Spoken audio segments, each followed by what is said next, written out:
Hoje nós vamos fazer um evento e a gente vai começar, né, para a gente também ficar dentro do nosso prazo, dentro do nosso horário, e aí as pessoas também vão chegando e acessando a sala. O evento vai ser gravado, tá? E eu já vou informar que nós vamos disponibilizar depois no YouTube da Escola de Nutrição, que chama Transmissões Enut, então para que outras pessoas também que têm interesse possam acessar o evento. Espera só um pouquinho, eu vou só ver o negócio aqui e já volto.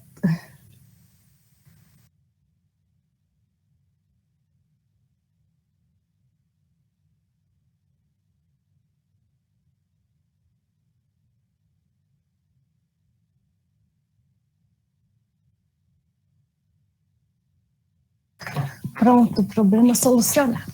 Então, boa tarde para todo mundo.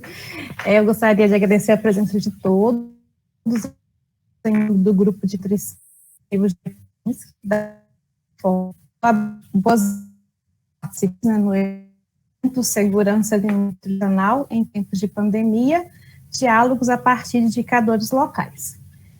Eu agradeço muito a generosa parceria com as secretarias municipais de Educação, de Saúde e de Assistência Social de Mariana e Ouro Preto, que estão nos apoiando nos projetos, né, que acaba que nós fazemos projetos em conjunto.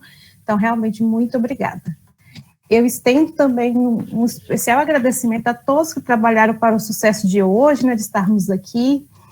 O reconhecimento da professora doutora Adriana Meirelles, e as alunas de iniciação científica Crislane e Natália. Eu destaco o incansável trabalho das doutorandas Éricas Rodrigues e Priscila Camargo. Expresso a minha especial gratidão às doutorandas, que têm muito orgulho de estar co-orientando. O evento, então, reúne pessoas, né, da assistência social, psicólogos, nutricionistas e também os universitários. As palestras, então, a gente vai apresentar e comentar resultados de pesquisas e reflexões também sobre a segurança alimentar e nutricional. Então, serão 3 palestras de aproximadamente 20 minutos, seguidas de 10 minutos para a gente conversar, dialogar. Então, eu convido todo mundo para fazer perguntas, pode ser pelo chat ou pode abrir, né, o áudio nos momentos. Então, vai ter uma palestra seguida de alguns minutos, 10 minutos em torno, para a gente poder discutir, dialogar e refletir mais sobre a segurança alimentar e nutricional. Eu destaco aqui o papel da universidade, né, em realizar pesquisa, extensão e ensino. Né, a universidade ela deve trabalhar junto com as escolas, com os serviços de saúde, com os serviços de assistência social, sempre visando o bem-estar da população. Então, para isso, é importante a gente conhecer e entender o conceito e as dimensões da segurança alimentar e nutricional, refletir, dialogar sobre a situação atual da população brasileira, né, e realizar pesquisas de elevado rigor metodológico, né, para que a gente possa conhecer e realmente promover a saúde da população. Por último, mas também não menos importante, é necessário fortalecer as parcerias entre universidades, secretarias, né, o Poder Executivo, o Poder Legislativo, para que a gente possa realmente trabalhar todos esses conceitos e dimensões. A nossa formação ela é sempre contínua e vai sempre nos fornecer habilidades, competências, para que possamos atender melhor a população, né, especialmente em momentos inesperados e adversos, como o atual da pandemia por Covid-19, que traz diversos desafios e muitas aprendizagens também nesse momento. Então, eu espero que a gente possa ter uma tarde agradável, que seja um momento agradável, instigante e com muita fonte de conhecimento também, tá?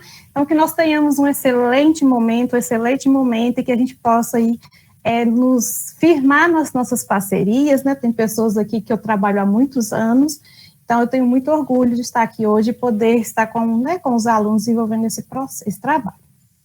Então, como eu disse, vão ser palestras mais ou menos de 20 minutos, seguidas de 10 minutos, para a gente poder dialogar, interagir, refletir, e o evento ficará disponível no canal do YouTube, né, nas transmissões Enut após o encerramento aqui, tá? Também haverá certificados, né, para que as pessoas, principalmente para os alunos e para os servidores, né, das secretarias, da prefeitura, tanto de Mariana de Ouro Preto aqui presente. Então, a gente vai começar pela primeira palestrante, que é a professora Anabelle, tá? Do Departamento de Nutrição Clínica e Social, o DENCS, da ENUT-UFOP. Ela é associada à Rede Brasileira de Pesquisa em Soberania e Segurança Alimentar e Nutricional, possui doutorado em Ciências da Saúde pela Escola de Medicina da Unifesp, possui especialização em saúde indígena também pela Unifesp, tem experiência na área de saúde coletiva, com ênfase em epidemiologia nutricional, promoção da saúde, educação alimentar e nutricional, segurança alimentar e nutricional, direito humano à alimentação.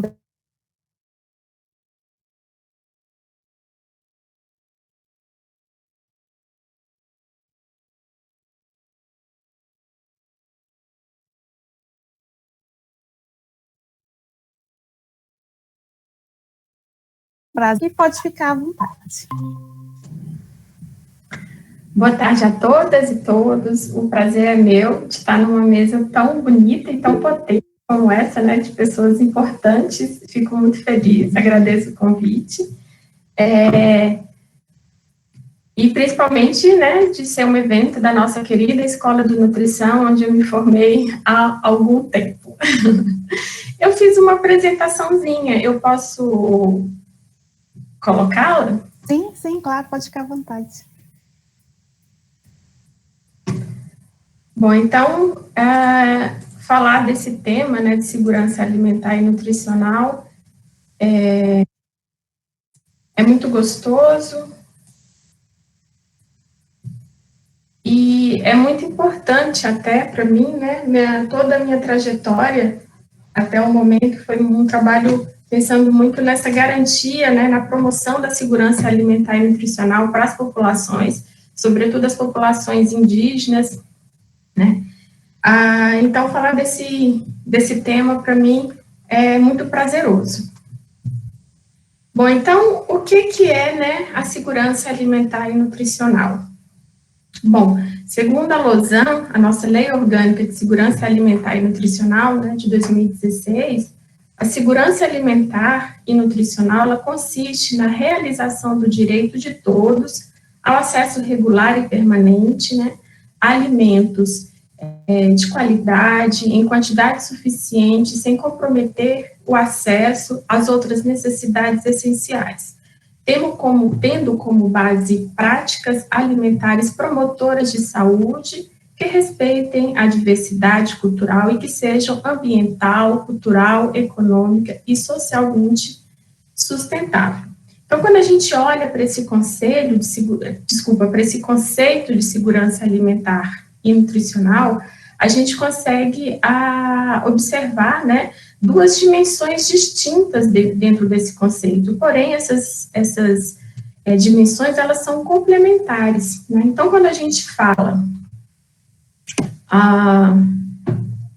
das dimensões da ação da segurança alimentar e nutricional, a gente fala dessas duas dimensões. Então, primeiro a gente tem a dimensão alimentar, né, que é essa dimensão que está na nossa figura aí, com um triângulo tracejado, né, e essa dimensão, ela diz respeito, né, à disponibilidade, produção, compra e doações de alimentos, né. Então, ela abrange também a capacidade de cuidar e ingestão alimentar. Sendo assim, a dimensão alimentar, né, nesse conceito, se refere à produção e à distribuição de alimentos.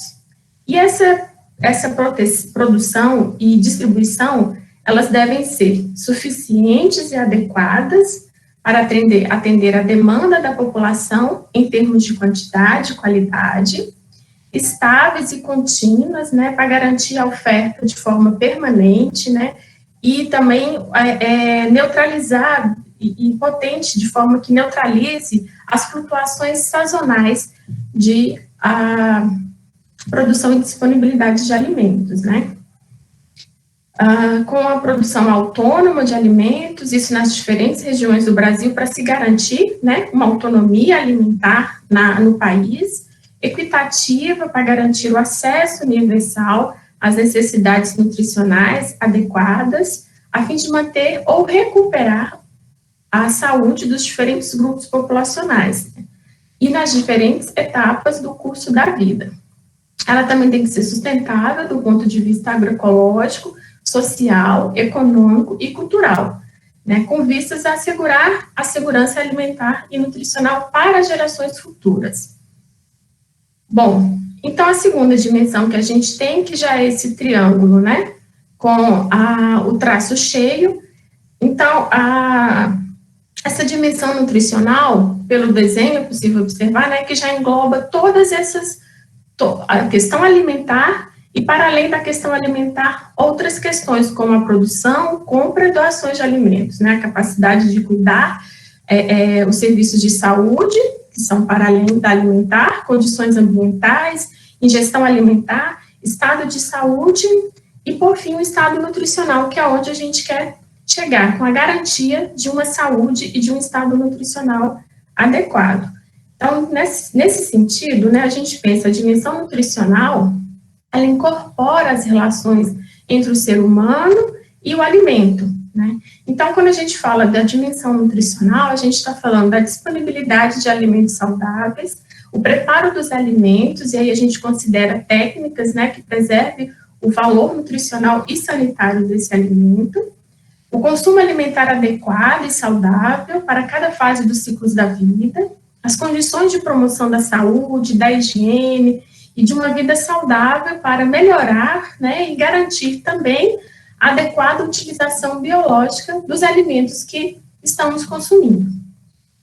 Condições de promoção do cuidado, né, em relação à própria saúde, o autocuidado, o cuidado com a saúde da família e também da comunidade.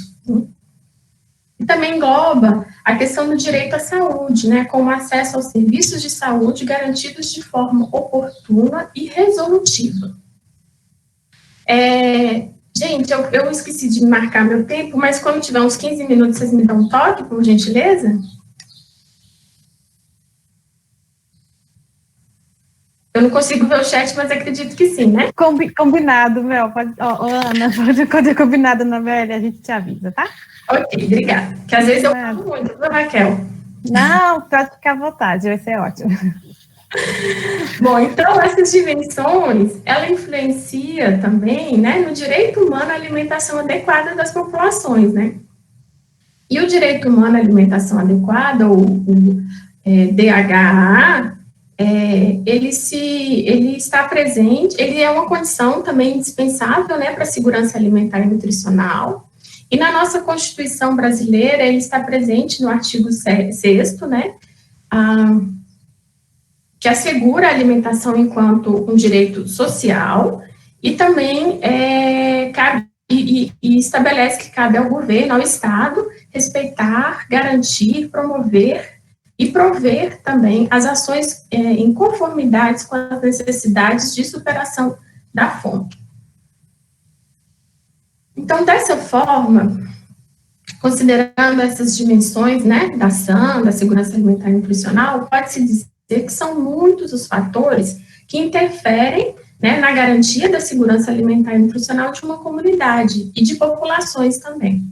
Então, esses fatores que caracterizam, que delimitam e que explicam uma determinada situação de vida de uma população são os chamados determinantes, né?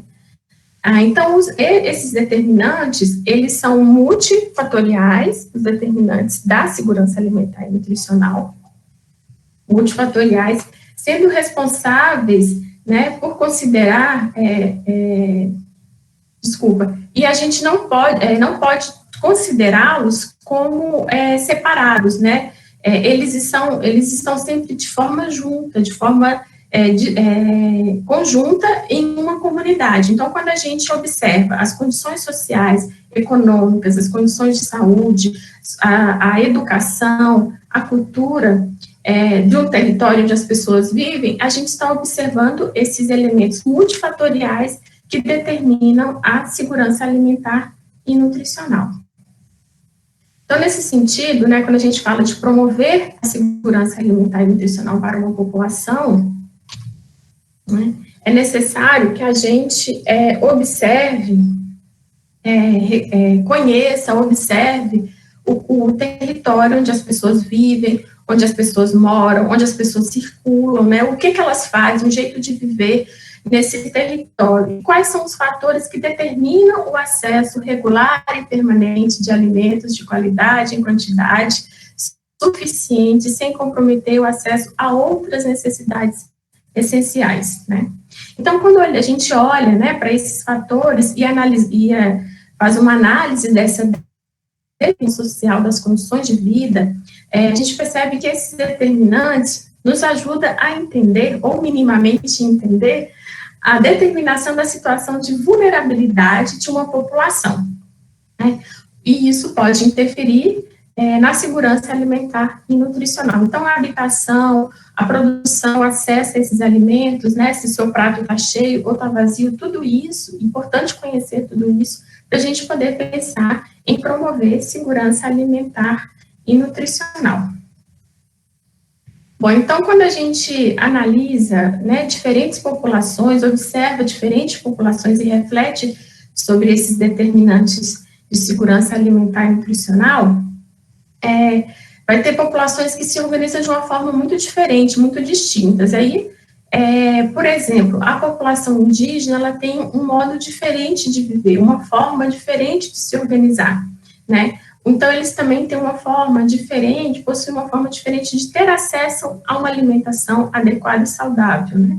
Então, falar do acesso falar da segurança alimentar e nutricional para esses povos significa falar de plantio, falar de coleta de alimentos, de frutos e frutas, falar da caça, falar da pesca, né? E para isso, e para que, né, essa população consiga realizar suas práticas de acesso à alimentação adequada e saudável, é importante que esses povos, essas populações tenham acesso à terra em proporções adequadas para a realização do direito humano à alimentação adequada, a realização da segurança alimentar e nutricional.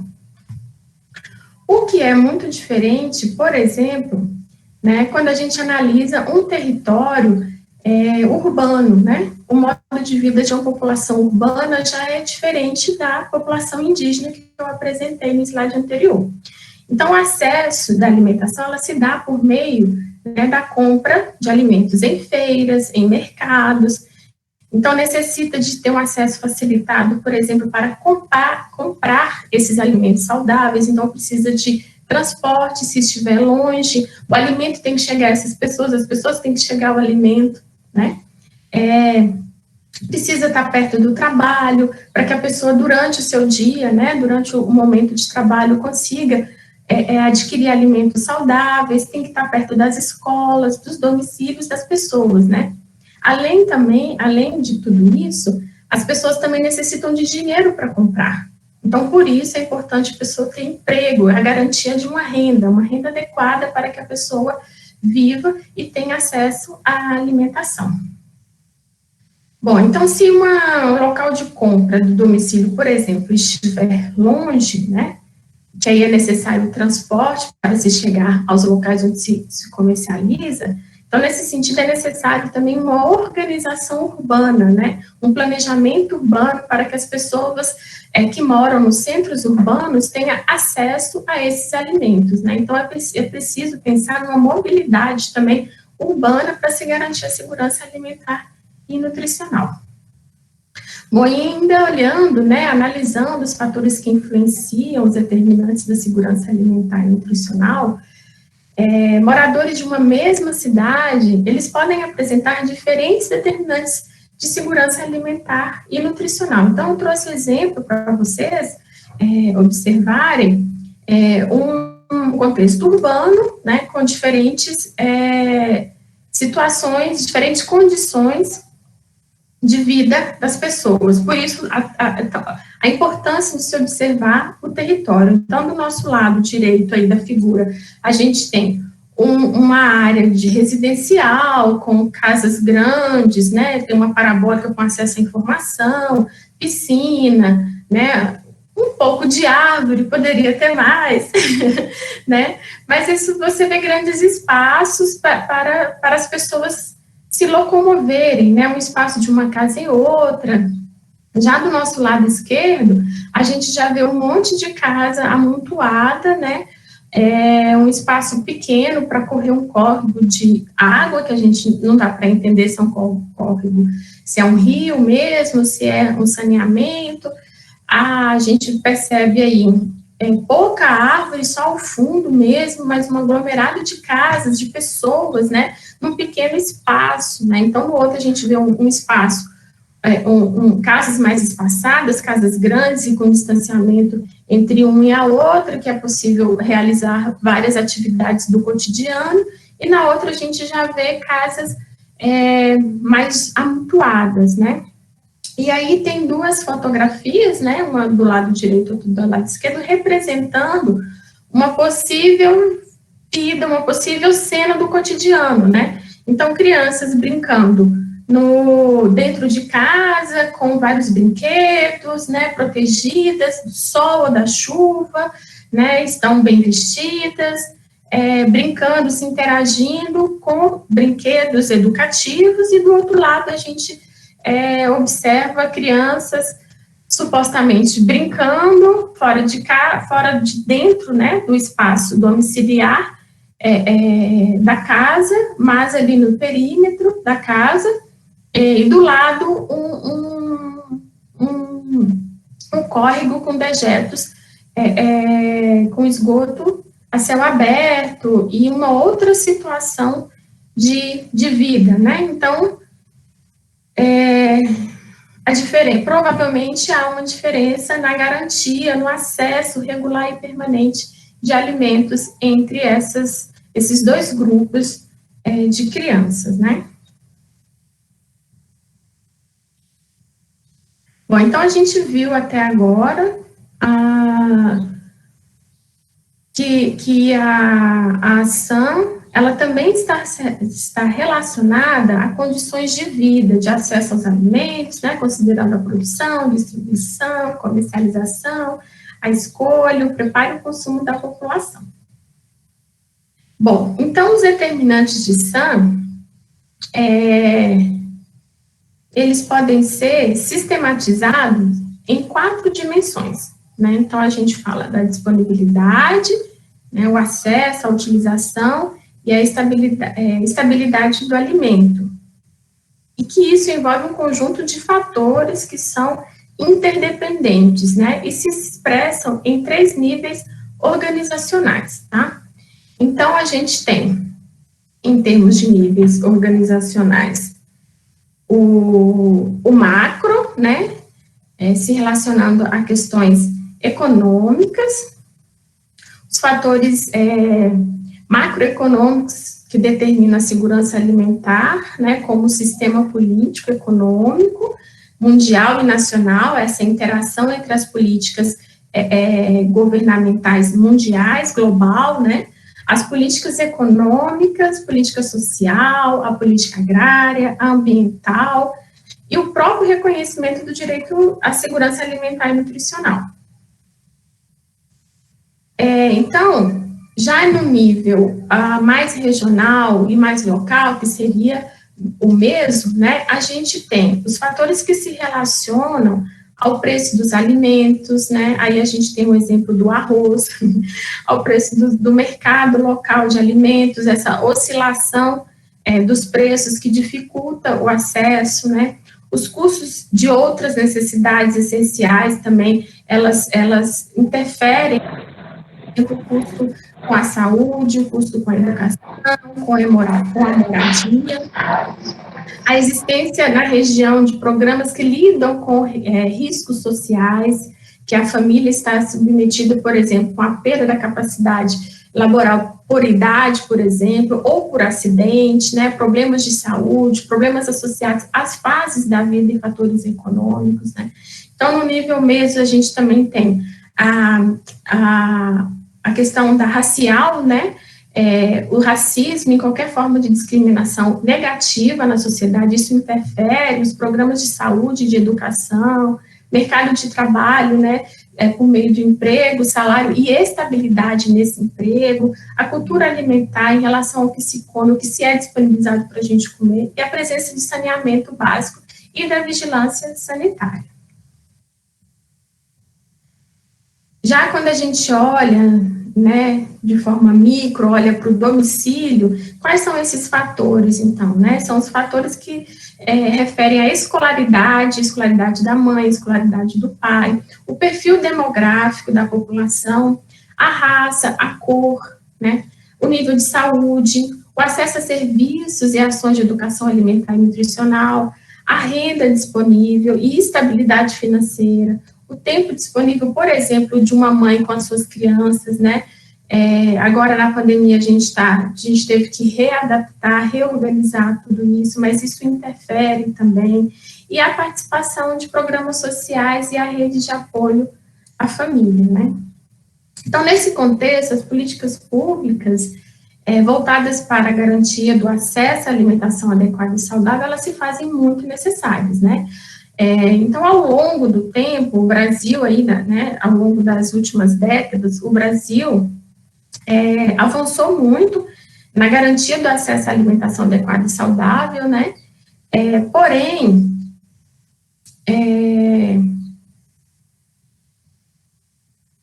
desculpa aí, gente, me embolei aqui. Então, nas últimas décadas, o Brasil avançou muito ao longo das políticas, né, de acesso à promoção e alimentação adequada e saudável, e isso interferindo nos 3 níveis, tanto no governo federal, no governo estadual e no municipal, né. Então, programas para isso foi elaborado, né, e implementado vários programas. Então, programas como a Estratégia de Saúde da Família, o programa, o Bolsa Família, né, o Serviço de Proteção de Atendimento Integral à Família, o Programa Nacional de Alimentação Escolar, o Programa Nacional de Fortalecimento da Agricultura Familiar, o Programa de Aquisição de Alimentos, o Programa de Desenvolvimento Integrado e Sustentável do Semiárido, por exemplo, né, Programa de Assistência Jurídica Integral, gratuita, e o Programa Luz para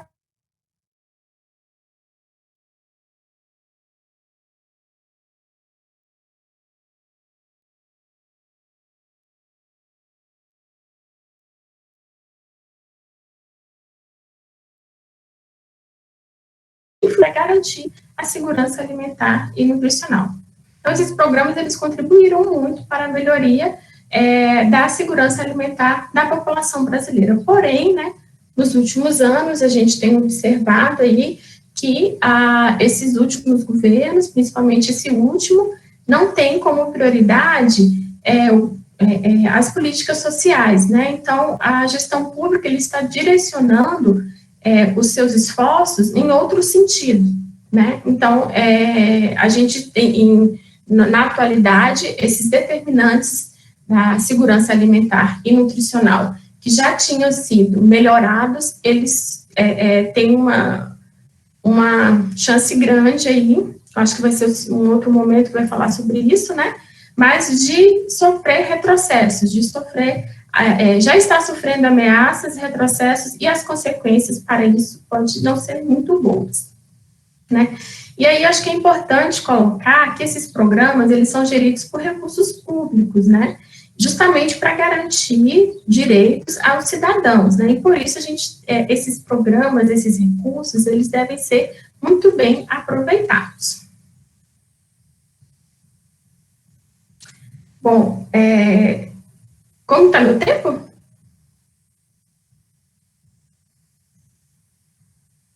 Sim, Ana, pode continuar. Tá. Não, é porque eu deixei esses slides, mas se eu tivesse um tempinho, eu queria só falar de uma pequena questão. E aí, em relação a esses programas, né, que são do governo federal, do governo estadual, do governo municipal, que é gerido por recursos públicos, né, a gente tem que se apoderar dele, né, os técnicos e os servidores públicos, eles têm que se apropriar e realizá-los da melhor forma, e a população também, ela tem que se empoderar, conhecer e fazer uso desses programas da forma mais efetiva, né? E aí eu queria trazer uma questão muito rapidamente aqui, mas uma questão que eu considero muito importante para a gente debater em relação à segurança alimentar e nutricional, que é justamente a questão da assistência e do assistencialismo, né? Então, quando a gente pensa na assistência, a gente pensa que a garantir uma assistência pública, né, ao cidadão é possibilitar, né, as pessoas a se organizarem, né, que elas organizem a sua vida, que elas tenham independência, que ela consiga, né, elaborar suas demandas de forma coletiva com a população e no sentido que elas cresçam com isso, que elas se desenvolvam, né, e que criam uma autonomia, né, em relação à sua vida, em relação às suas ações. Então, a assistência, ela tem que ser uma assistência, a prática da assistência, ela tem que garantir uma emancipação da comunidade, a emancipação da pessoa, né, ser eficiente, vitoriosa e alcançar, né, bons resultados justamente para ela produzir sujeitos livres e sujeitos críticos, né.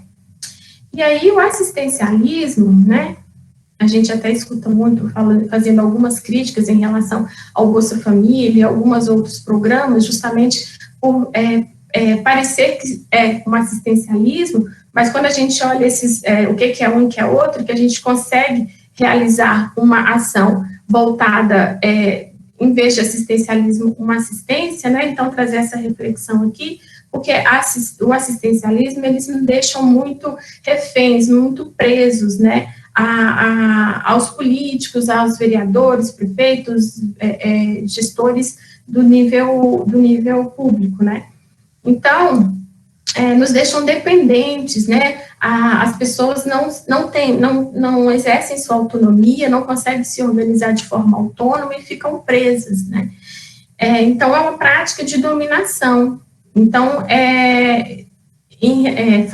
trabalhar de forma assistencialista é prender a pessoa, é não deixar que ela se emancipe, é não deixar que ela se liberte, né?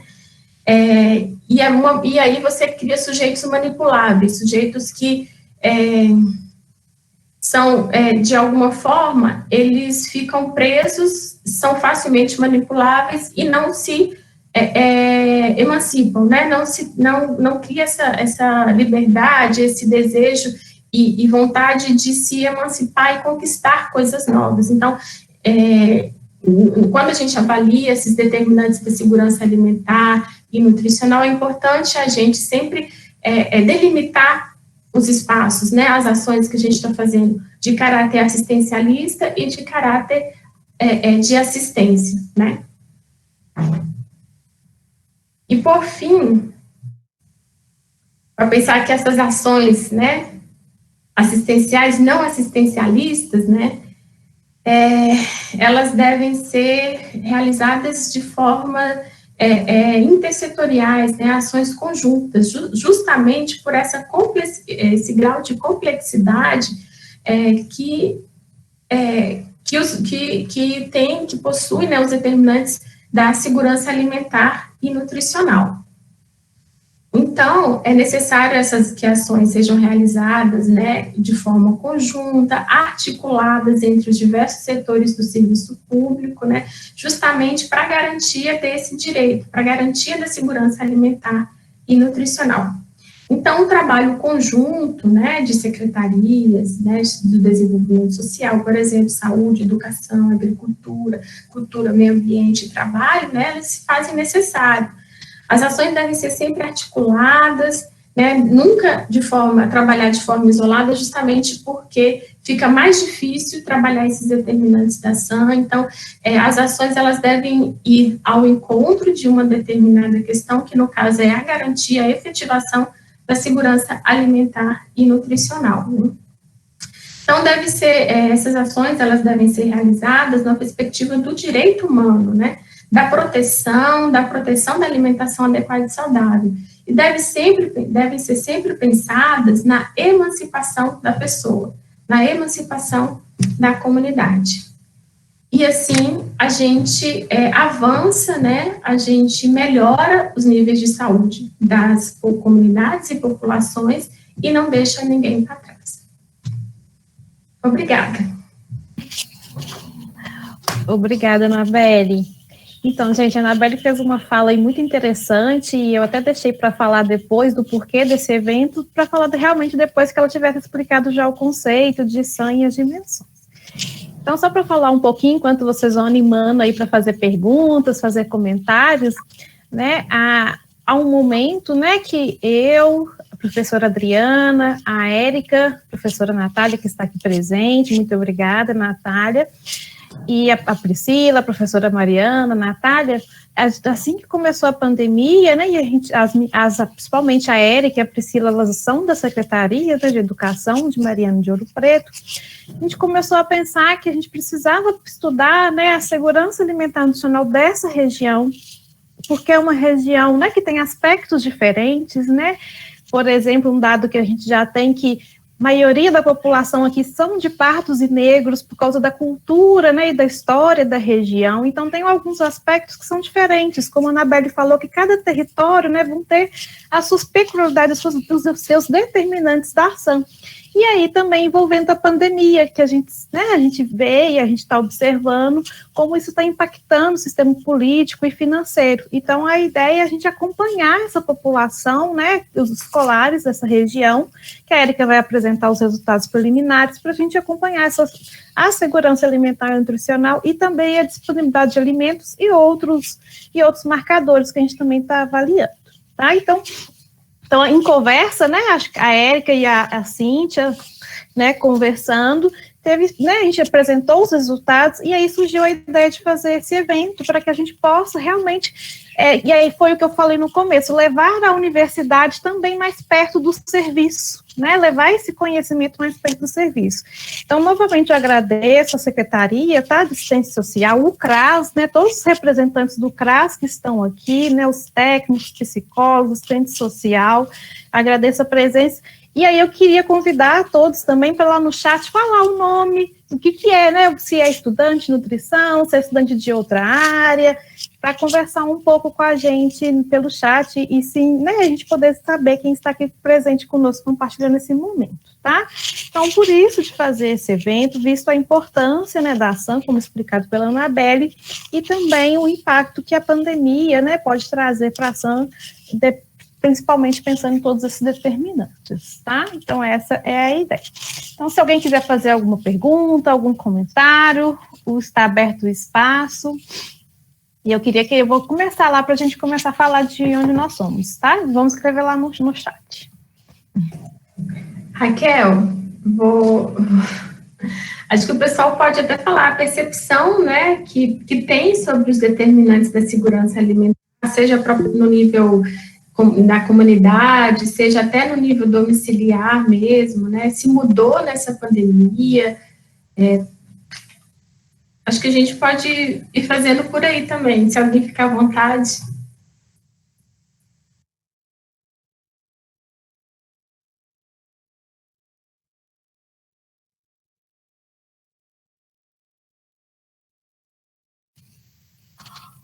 Olha, então eu vou fazer o seguinte, eu vou deixar vocês esquentando aí, pensando no que na pergunta da Anabelle, né, se vocês que estão, né, principalmente as pessoas do CRAS, que estão mais perto da população, se já conseguiram observar, né, alguma diferença, algum impacto da pandemia. Eu acho que isso é uma pergunta muito importante, que, né, às vezes na distância a gente não consegue ver, né, e quem está próximo mesmo que consegue ter esse olhar melhor do que nós. Então, se ninguém tiver pergunta, eu vou passar a palavra para a Melissa e depois a gente continua, então. Então, eu vou apresentar a Melissa. A Melissa, eu conheço ela há um tempo, há muito tempo. Eu acompanhei a Melissa no mestrado, né? Tive muita honra de acompanhá-la no mestrado. A Melissa é doutoranda em Saúde e Nutrição pela Universidade Federal de Ouro Preto, mestre em Saúde e Enfermagem pela Universidade Federal de Minas Gerais, especialista em Educação Nutricional, em bacharel em Nutrição, conselheira do Conselho de Segurança Alimentar e Nutricional Sustentável de Minas Gerais, CONSEA-MG, integrante do Grupo de Estudos, Pesquisas e Práticas em Ambiente Alimentar e Saúde, GEPAS, e pesquisadora do Grupo de Estudo da Agricultura Urbana UE, ambos da Universidade Federal de Minas Gerais. Melissa, que carinhosamente eu chamo de Mel, né? Fique à vontade para fazer a sua fala, nos apresentar os dados, né, do Brasil, da segurança alimentar e nutricional, e muito obrigada pela sua presença e pelo aceite também. Obrigada, Raquel. Bom, boa tarde a todos e todas. Primeiramente, agradecer imensamente o convite, porque, de fato, é uma temática que me é muito cara, eu tenho muito carinho pela temática, e eu gostaria que, de fato, a gente pudesse dialogar hoje sobre um tema que ele é tão importante, transversal na vida de todos nós.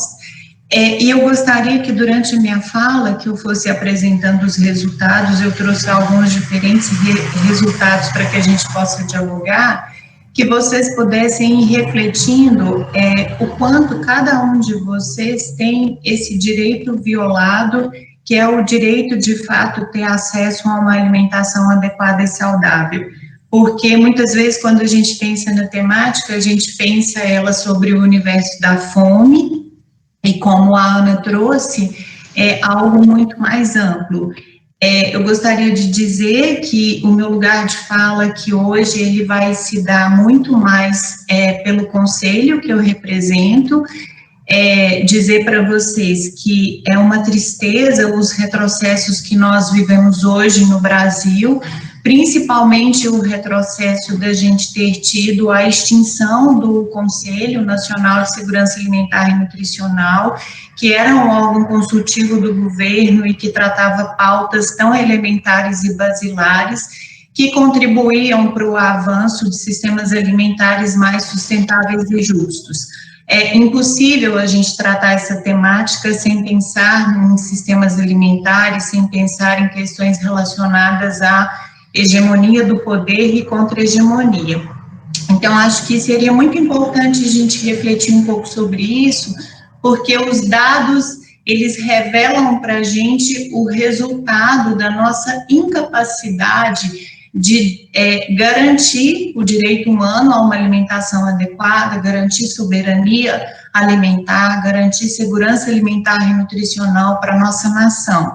Então, nós precisamos refletir fortemente, porque a cada dia, como a Ana trouxe, as nossas políticas sofrem, né, as políticas de alimentação e nutrição, elas sofrem retrocessos, e que são retrocessos esses que nós já temos resultados agora na pandemia, mas que com certeza a tendência é que os resultados eles se tornem cada vez piores e não melhores pela estrutura que a gente está inserido. Então, eu fiz uma apresentação, porque eu acho que pode nos facilitar. Eu vou compartilhar a tela com vocês.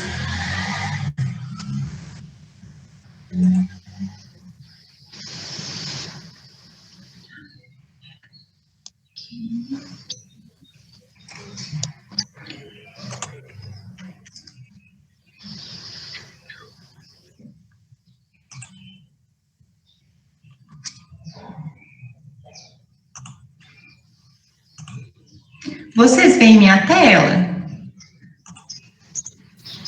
Sim, Melissa, estamos vendo, tá? Sim, Mel. Ok, obrigada. Então, vamos lá. Sim, essa tela é linda. Ah, então, É uma figura, Melissa, ou você que montou? Hã? É uma figura pronta ou você que montou? Não, então, eu trouxe essa tela, porque essa tela, quando eu a vi pessoalmente, ela me trouxe muita alegria, eu até chorei. É uma tela da querida Tarsila de Amaral. A Tarsila, ela pintava, né, sobre feira, e eu quis trazer, porque eu acho que ela remete muito do que nós estamos falando em relação aos nossos desafios. E é muito curioso o quanto que a alimentação aqui expressa pela diversidade, a diversidade dos nossos alimentos, alimentos que são produzidos pela cultura brasileira, e aqui é importante a gente honrar os povos indígenas, os quilombolas, os ribeirinhas, que são responsáveis de fato, e os agricultores e agricultoras responsáveis pela produção da nossa comida de verdade, e eu quis trazê-la para que vocês pudessem rapidamente pensar o quanto que o eixo da alimentação, ele é primeiro do que toda uma estrutura aqui de urbanização. E como que a gente percebe aqui uma relação harmônica entre a alimentação, entre aqui a biodiversidade também representada pelos animais e a estrutura aqui da urbanização, algo que talvez a gente precise revisitar, principalmente nesse momento de pandemia. E aí eu indico para vocês um livro que eu tenho lido, que tem sido muito interessante, que é sobre a relação da pandemia e das endemias com os sistemas alimentares. Então, o livro chama Pandemia e Agronegócio, Doenças Infecciosas, Capitalismo e Ciência, é do Ruben Wallace. Depois eu posso colocar no chat. E um livro que faz toda a reflexão sobre o sistema alimentar que nós estamos inseridos.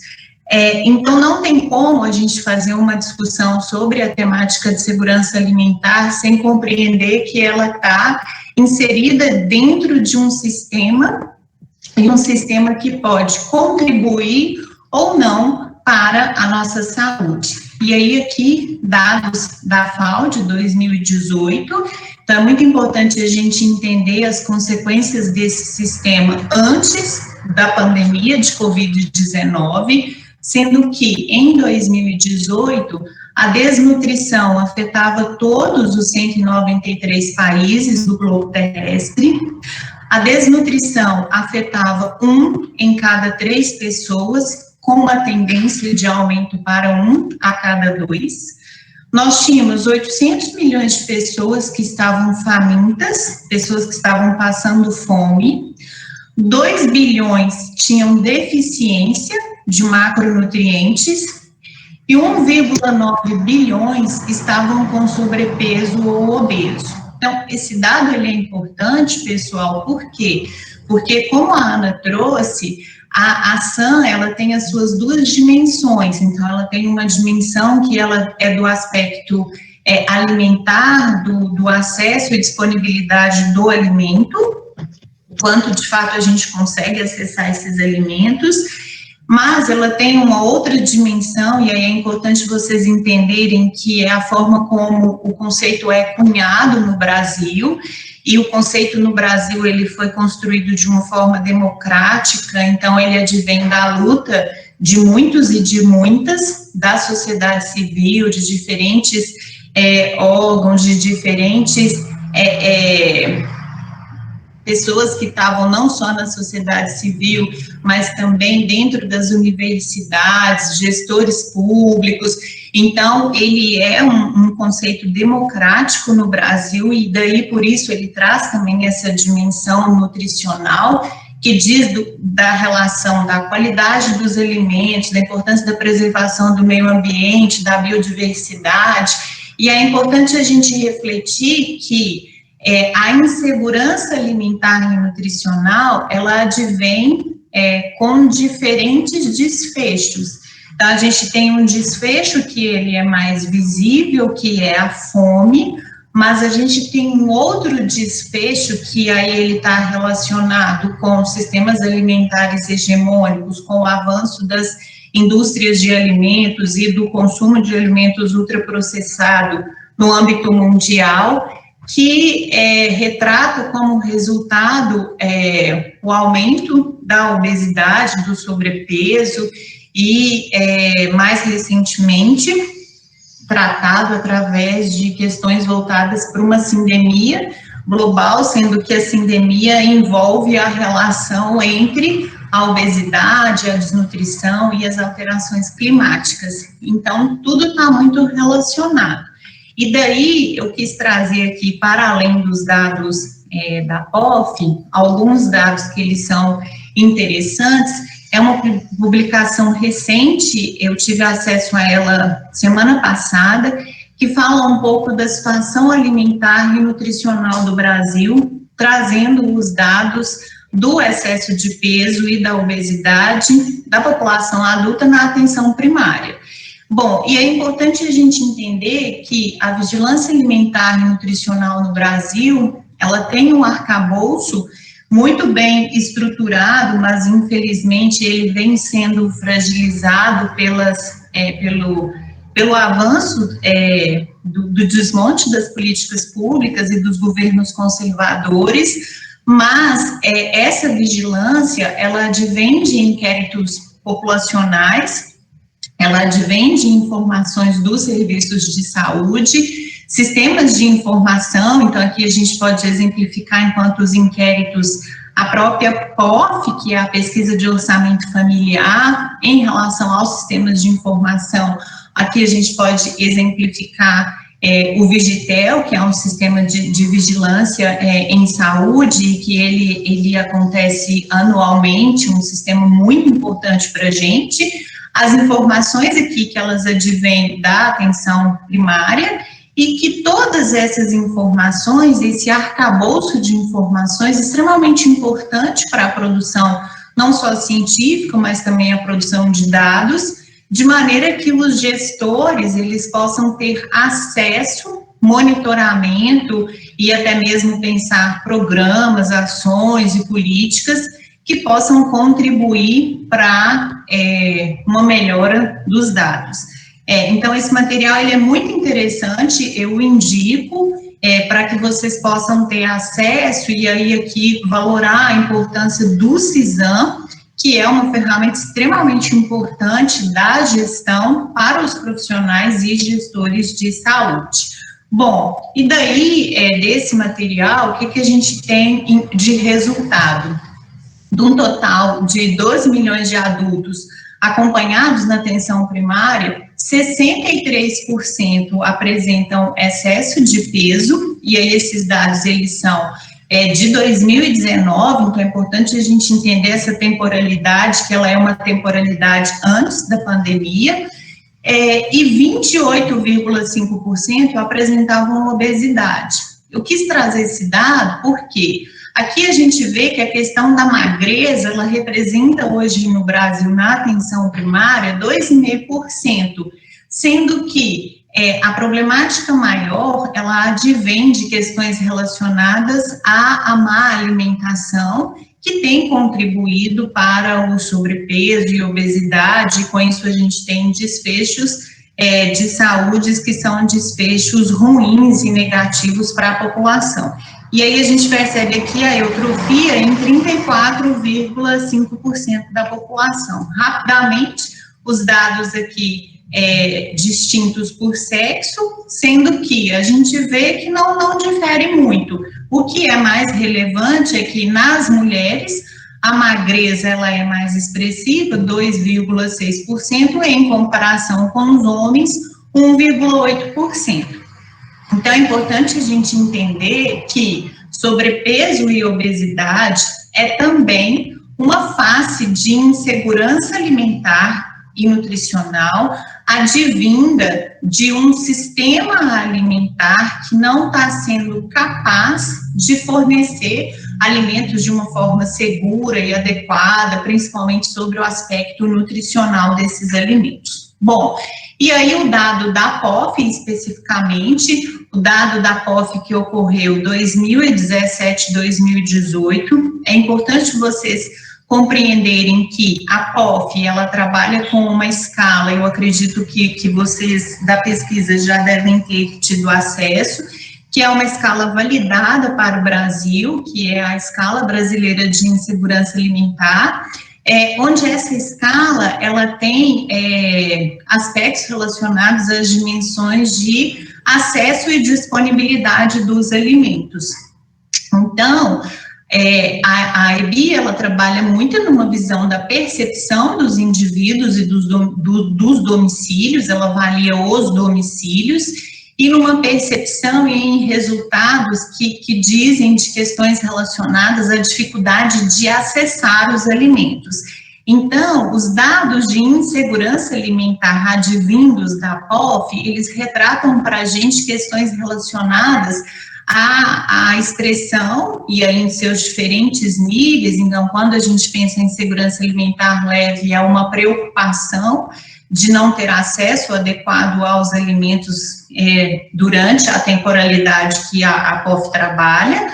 A questão que está relacionada à insegurança alimentar e moderada já advém um pouco da perda qualitativa no sentido de acesso aos alimentos sobre o aspecto de uma alimentação saudável, e que significa uma alimentação saudável, e em relação ao score de insegurança alimentar grave, já significa o momento que o indivíduo passa fome. E aí o que a gente pode perceber? Os dados, então, de 2017, aqui vocês podem perceber que na população rural, eles são piores do que na população urbana, sendo que o dado total, nós tínhamos 66,3% da população brasileira em segurança alimentar, 24% em insegurança alimentar leve, 8,1% moderado, e 4,6% a expressão da fome. Não devemos esquecer que esse dado, ele é antes da pandemia, sendo que todos os resultados atuais, eles sinalizam uma piora em relação à questão relacionadas ao acesso e à disponibilidade de alimentos. E é que vocês podem perceber o quanto que a insegurança alimentar grave, ela aumenta na população rural, e também, de uma forma expressiva, todas as outras classificações da insegurança alimentar. Importante dizer para vocês que os resultados de 2017 e 2018, eles são os piores da história do Brasil, se comparados às outras versões da pesquisa de orçamento familiar. Então, quando a gente compara os dados de 2003 e 2003, são os piores. Nesses 5 anos, de 2003 a 2018, a insegurança alimentar leve, ela aumentou em 62,2%, a moderada em 76,1% e a grave em 43,7%. O que mostra para a gente da gravidade da temática antes da pandemia. E, novamente, o percentual de aumento da insegurança alimentar foram piores nos domicílios localizados nas áreas rurais. Outros dados que são interessantes em relação a alguns determinantes de condições de vida, que nos domicílios com insegurança alimentar moderada ou grave, cerca de 24% não dispõe de água de rede pública de distribuição, e mais da metade não está ligada à rede de esgoto. Então, uma questão tão essencial que é o acesso à água, e a gente vê aqui um dado tão relevante de não disponibilidade da água de rede pública. À medida que aumenta a gravidade da insegurança alimentar, existe uma maior vulnerabilidade em relação ao acesso aos alimentos nos domicílios onde a mulher é a referência, a mulher é a mantenedora do lar. Então, mostrando para a gente que existe uma distinção desses dados em relação ao sexo do chefe de família. E outro dado que também é muito relevante, à medida que aumenta o número de moradores, aumenta o risco de condição da insegurança alimentar. Bom, um dado que ele é importante, principalmente sobre o âmbito da questão da assistência social, porque que quando a gente pensa os moradores acima de 60 anos e os com menores de 5 anos de idade, isso representa um fator protetor para a insegurança alimentar moderada e grave, mas provavelmente por questões relacionadas aqui à aposentadoria desses indivíduos maiores de 60 anos e acesso aqui aos programas de assistência social, aos benefícios, como, por exemplo, o Bolsa Família. A questão da raça, a raça autodeclarada negra, que mostra para a gente como sendo um indicador de vulnerabilidade para a insegurança alimentar. A segurança alimentar, ela esteve presente somente em 36,9% dos domicílios com pessoas de referência parda e acima de 50% para os demais com níveis de insegurança alimentar. Então, mostrando para a gente que a questão da cor e da raça autodeclarada é um determinante em relação à insegurança alimentar. Bom, eu quis trazer outros dados e principalmente eu quis trazer o recorte de Minas Gerais para que a gente pudesse pensar que, teoricamente, nós estamos em um estado que é um estado, do ponto de vista social, privilegiado, mas ainda assim esse dado, ele é um dado de 2014, ele teve uma publicação em 2017, que ele mostra para a gente o resultado em relação à vulnerabilidade à desnutrição nos municípios, sendo que nós tínhamos aqui por volta de 60% dos municípios que tinham uma vulnerabilidade baixa em relação à desnutrição, 342 municípios com uma vulnerabilidade média, 69 municípios com uma vulnerabilidade alta e 5 municípios apresentavam uma vulnerabilidade muito alta. Eu acho importante trazer esse dado porque em 2014 o Brasil ele recebeu um título pelo fato de ter saído do mapa da fome, sendo que os resultados nos revelam que a gente ainda tinha muitas questões estruturais para serem tratadas e o que a gente percebe é que naquele momento houve um relaxamento em relação à temática, porém, talvez isso não deveria ter acontecido, porque a gente ainda tinha muitas questões a serem tratadas, a serem resolvidas sobre o aspecto da desnutrição, e muito mais em relação a questões voltadas ao sobrepeso e à obesidade.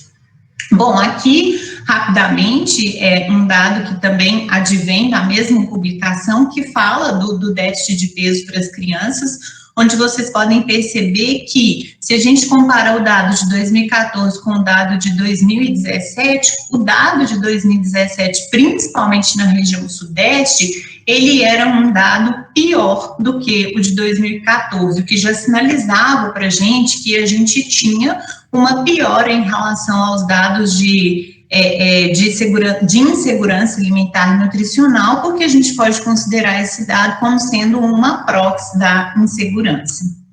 Bom, em relação ao cenário atual, e aqui é uma publicação da FAO de 2020, o que a gente pode perceber? Que mundialmente a gente vinha aqui num decréscimo de pessoas malnutridas ou desnutridas, mundialmente, então mostrando que a gente vinha com políticas, tanto do âmbito do desenvolvimento social, ou até mesmo de acesso e distribuição de alimentos que contribuíam para uma melhor nutrição do mundo. Só que, a partir de 2014, aqui a gente teve anos que tende a uma estabilidade, mas a partir de 2014 está muito relacionado com a evolução e o avanço dos governos conservadores no âmbito mundial e não somente no Brasil. A gente já tem uma piora desses indicadores, sendo que aqui agora uma projeção em relação à pandemia de um aumento muito significativo, com uma projeção até 2030 de uma piora bem expressiva em relação ao número de pessoas que estarão em desnutrição no âmbito mundial.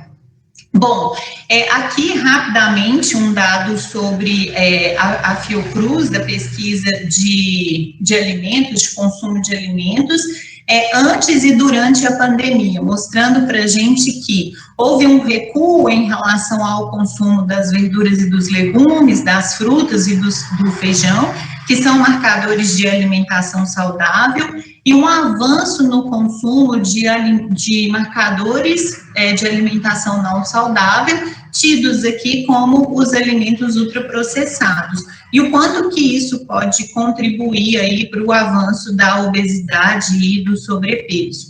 Bom, e aí um dado que a gente não pode deixar de pensar e entender, que a quarentena, sem sombra de dúvidas, ela afeta a dieta de quase metade da população e talvez hoje mais, porque aqui é um dado de junho.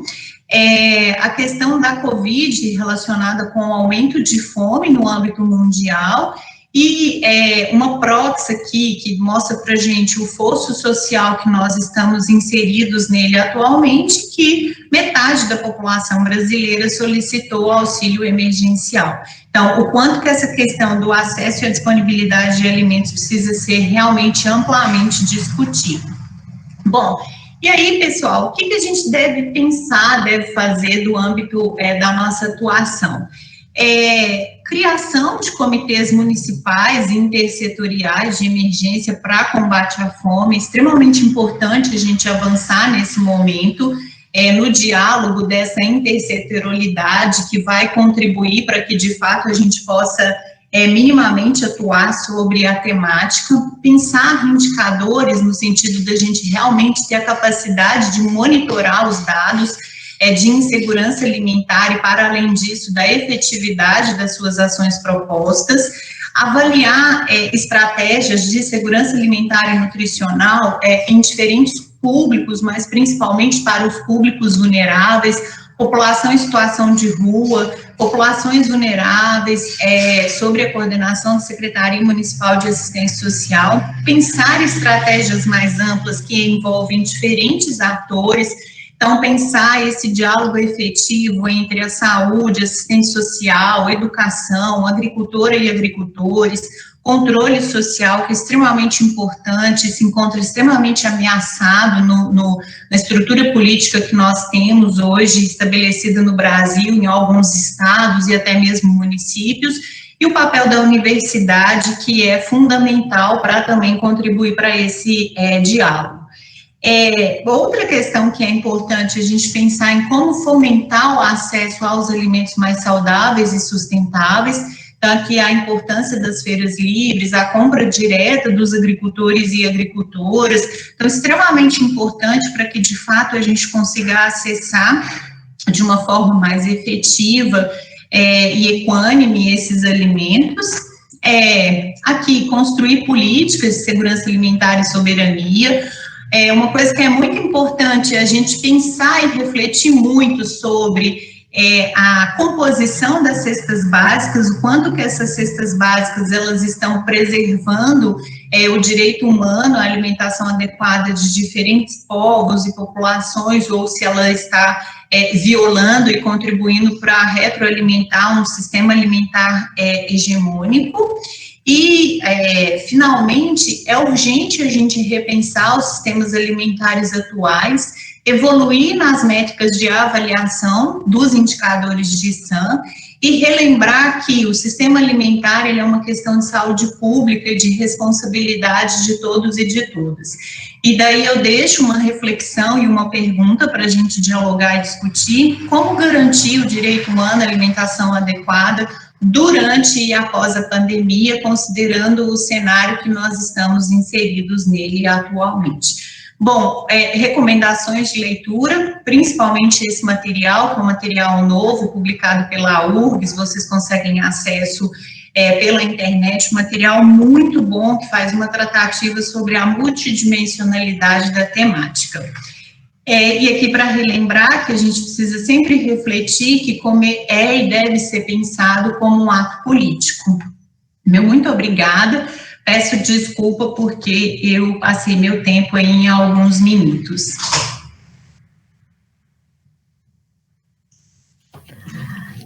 Melissa, muito obrigada, tá, pela sua fala, pelas suas contribuições sobre SAM.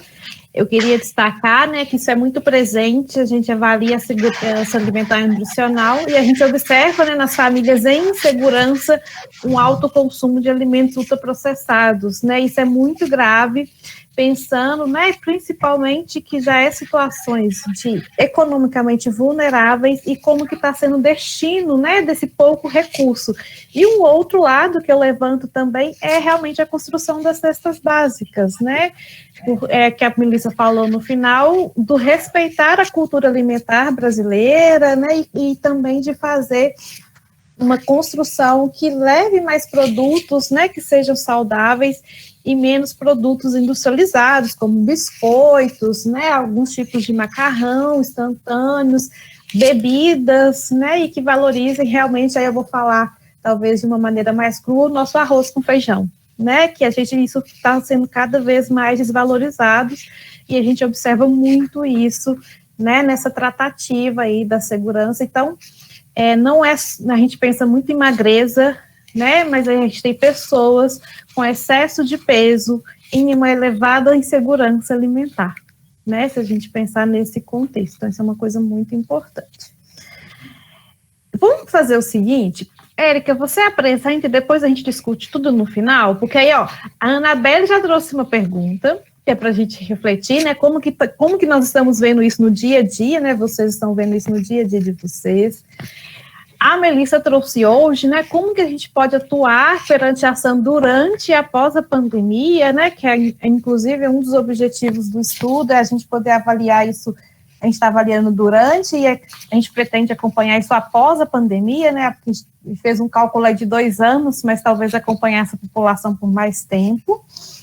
E aí eu passo a palavra para a Érica, e aí a gente vai aproveitar que o pessoal está aqui, e aí eu já vou fazer aqui um levantamento, né, que a gente tem o interesse, né, e aí eu já vou pedir a Melissa a contribuição da gente pensar no Conselho Municipal, né, como a Melissa está representando o Conselho estadual, o que se pode ser feito para reativar o Conselho, né, eu não sou da região, mas eu já aprendi que historicamente aqui tinha um Conselho, né, municipal. Então, o que a gente pode fazer para que, né, como universidade, eu me coloco à disposição, que a gente pode fazer para esse processo, tá?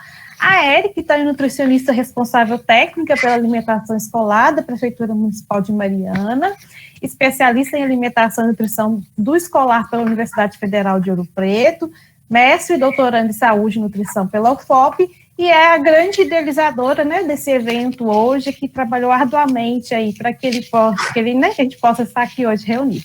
Érica, fica à vontade, a palavra é sua, tá? E é um prazer estar aqui com você. Ok, Raquel, muito obrigada. Eu quero agradecer a todos pela presença, né? Principalmente, né, os trabalhadores mesmo de Mariana Ouro Preto, que às vezes, né, deixaram um pouquinho outros compromissos para poder estar participando aqui com a gente. Muito obrigada, pessoal. Esse momento é muito importante para a nossa região, para a gente discutir propostas e começar a pensar, igual a Raquel disse, num conselho, né? Eu queria só deixar um lembrete aqui para todo mundo, que ao final do nosso evento, pessoal, nós vamos ter um link para a solicitação do certificado, tá? Quem tiver interesse em solicitar o certificado de participação nesse evento, vai preencher alguns dados com o nome, o e-mail completo, e nós vamos, em mais aproximadamente uma semana, encaminhar os certificados para quem tiver interesse. Então, eu peço que vocês aguardem o final do evento e vai ter o link disponível no chat, tá bom? Eu vou compartilhar uma apresentação também que eu fiz.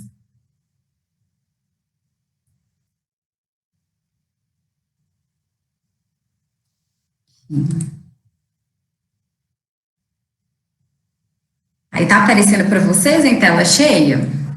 Alguém puder me falar? Sim, Érica, estamos vendo. Ok, então, pessoal, eu vou falar um pouquinho para vocês do ESAMP, né, dos resultados e das perspectivas, né, que é o nosso projeto de pesquisa, né. Então, rapidamente, essa apresentação, ela está estruturada, né, em falar um pouquinho do nosso projeto, dos principais resultados que nós tivemos até agora, quais que são os próximos passos dessa pesquisa e pensar possíveis agendas locais e regionais de segurança alimentar e nutricional. E também vou apresentar alguns produtos desse projeto. Bom, rapidamente, a Raquel já falou, mas eu vou só colocar que o ESAMP, né, que é o Estudo da Segurança Alimentar e Nutricional na Pandemia da Covid, ele é um projeto de pesquisa que surgiu a partir da paralisação das aulas nas escolas públicas municipais, né, devido à pandemia, e com consequente interrupção do fornecimento da alimentação escolar, né. Então, é isso que a Raquel falou. A professores e alunos, né, reuniram-se para pensar os efeitos da pandemia na nossa região. Bom, aqui rapidamente alguns objetivos do nosso projeto. Ele é um projeto mais amplo, né, que nós vamos avaliar a prevalência da insegurança alimentar nos 2 municípios, mas nós também pretendemos avaliar a composição nutricional da cesta básica e de kit de alimentos que estão sendo oferecidos aos escolares, a disponibilidade, o acesso a alimentos pelas famílias, avaliar também o ambiente alimentar no entorno da casa desses estudantes, avaliar a prevalência e a infecção pelo coronavírus, né, e também analisar o efeito longitudinal da pandemia na segurança alimentar. Então, todos esses objetivos são eixos do nosso projeto, que envolve vários estudantes e vários professores. Bom, então, só para, a Melissa já colocou bastante aí sobre a questão da pandemia, né, e dos possíveis impactos. Então, só para reforçar alguns dados, né, o bom de ser o último a apresentar é que quase todo mundo já falou algumas coisas. Então, eu vou só relembrar que é uns dados da PNAD, né, que é a Pesquisa Nacional de Amostra de Domicílio. Na Covid-19, essa pesquisa traz para a gente alguns indicadores de trabalho, né, que no Brasil, no mês de setembro, né, a gente teve 14,4% de taxa de desocupação, né, ou seja, taxa de pessoas sem ocupação. E isso a gente vai observar que vem crescendo ao longo do tempo. A gente observa aqui no gráfico que essa taxa de desocupação vem crescendo, o número de pessoas sem emprego, né.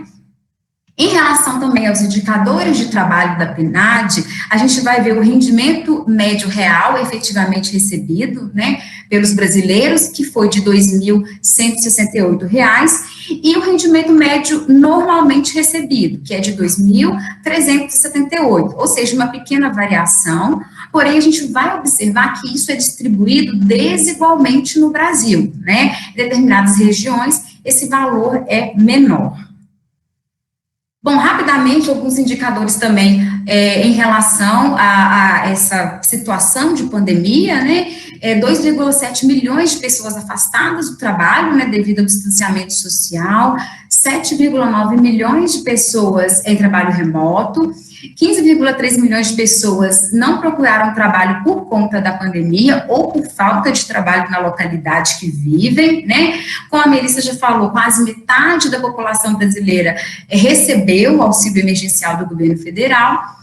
E também a gente vai ter 15,2 milhões de pessoas ocupadas, né, não afastadas, mas que trabalharam menos que o habitual, e 19,7 milhões de pessoas ocupadas e que tiveram rendimento recebido menor do que o que recebia antes, né. Então, tudo isso são fatores que podem impactar na questão da segurança alimentar durante a pandemia. E aí, pessoal, relembrando um pouquinho o que o pessoal já falou, não vou aprofundar muito, mas que com a situação da crise, né, a consequências da pandemia, é previsto que essa situação piore, os efeitos da pandemia piorem ao longo prazo no Brasil, né, principalmente por esses indicadores que eu mostrei anteriormente, né, a diminuição do desemprego, da taxa de ocupação, da renda, né, como a PNAD nos mostrou, podem deixar ainda mais vulnerável a condição da população brasileira que já estava caminhando para voltar ao mapa da fome. Então, só para relembrar, né, que foi dito na apresentação anterior, o Brasil já vem com uma piora dos seus indicadores sociais, e isso faz com que o Brasil seja recolocado no mapa da fome. Então, só para lembrar, entram no mapa da fome os países que possuem mais de 5% da população vivendo em extrema pobreza, né, levando em conta os anos anteriores. E de acordo com os dados da síntese de indicadores sociais do IBGE, em 2018, o percentual de pessoas vivendo em extrema pobreza no Brasil foi de 6,5%, ou seja, isso faz com que o Brasil, né, se coloque aí mais uma vez nesse cenário pessimista, né. Entretanto, pessoal, como foi falado, é importante a gente ter uma visão um pouquinho analisar a totalidade do fenômeno social que a gente está conversando aqui, que é a insegurança alimentar, né? Como já foi dito pelos colegas, a insegurança alimentar está inserida, né, nesse fenômeno maior que é a má alimentação e a má nutrição, né? Como já foi falado, a gente não tende a perceber a insegurança alimentar somente como uma falta de acesso, né? E nós vamos ver que esse fenômeno é um pouco maior, né?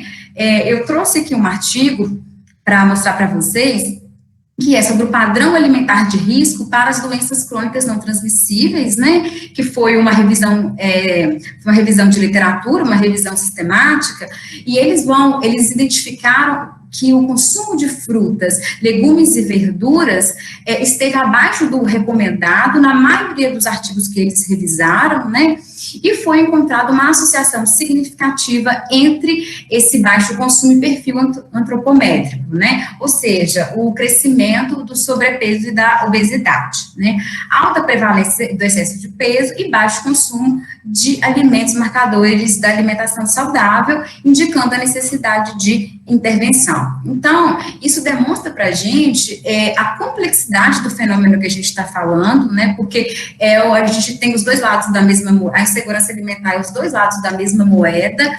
Por um lado, né, aquela dificuldade de acesso, mas também, por outro lado, os quadros de excesso de alimentos ricos em açúcares, gorduras e sódio. E isso demonstra para nós, tanto profissionais, estudantes, pessoas que se interessam pela temática, a complexidade que é pensar a segurança alimentar e nutricional e pensar a como a gente vai abordar isso a nível populacional. Então, rapidamente, também, esse é um outro artigo dos estudos de carga global, só para reforçar um pouco do que a gente estava falando, né? Esses estudos, eles avaliam fatores de risco relacionados à carga de doenças, principalmente os 4 grandes, né, principais fatores de risco para a carga global de doenças. Eles colocam que é o consumo de tabaco, consumo excessivo de álcool, a alimentação inadequada e a atividade física. E aí a gente vai ver que no Brasil a dieta inadequada foi a principal causa de anos de vida perdido, ajustados por incapacidade, né, a métrica que eles usam, ou seja, em homens a dieta inadequada contribuiu com 12% e em mulheres com 11%, reforçando essa questão da dieta inadequada, da má alimentação, como um problema também de insegurança alimentar. Bom, e aí, pessoal, reforçando também, já foi falado sobre o Vigitel, né, 2019, a Melissa comentou sobre isso, mas é só para trazer o dado para vocês que o Vigitel 2019, ele trouxe a prevalência de adultos que consumiam mais de 5 ou mais grupos de alimentos ultraprocessados, né, no dia anterior à data da pesquisa. E eles identificaram que 18,2% sendo maior em homens, 21% do que as mulheres, 15% dessas pessoas entrevistadas pelo Vigitel consumiam mais de 5 grupos de ultraprocessados no dia anterior.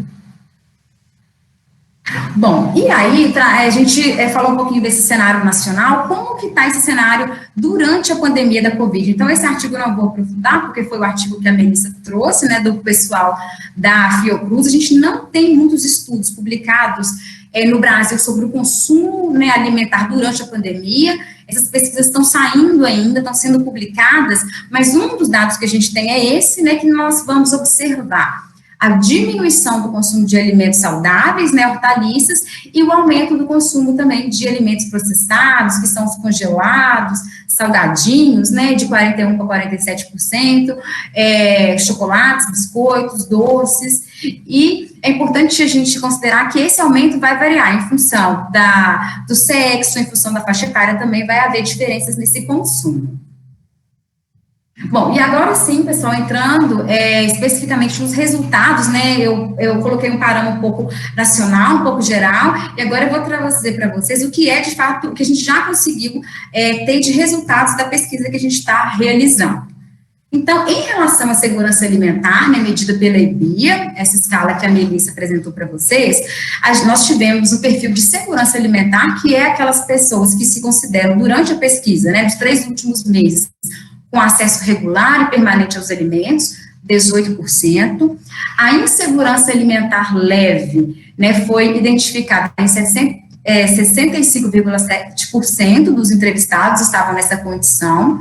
A insegurança alimentar moderada, né, em que a redução da quantidade e da qualidade dos alimentos em 11% dos indivíduos estudados, né, dos domicílios estudados, a escala domiciliar, e a insegurança alimentar grave, tá, a última é a insegurança alimentar grave, em 5,1% dos domicílios que nós estudamos.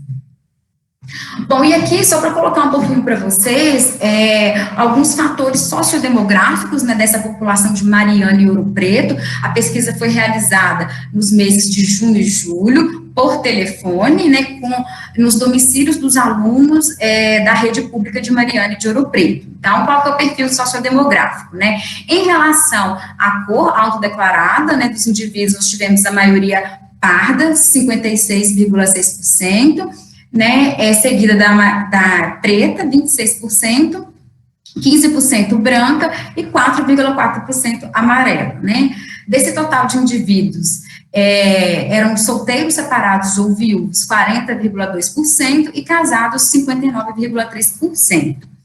Em relação à escolaridade do chefe da família, a gente vai ver que o ensino médio completo, né, foi o que prevaleceu em relação a essa amostra, né, estudada, 42,3%, né, e nós tivemos 7% de pessoas que se declararam analfabetas ou com ensino fundamental incompleto, fundamental incompleto, fundamental 2 incompleto, 23,2%, e o fundamental 2 completo e médio incompleto, 18,3%.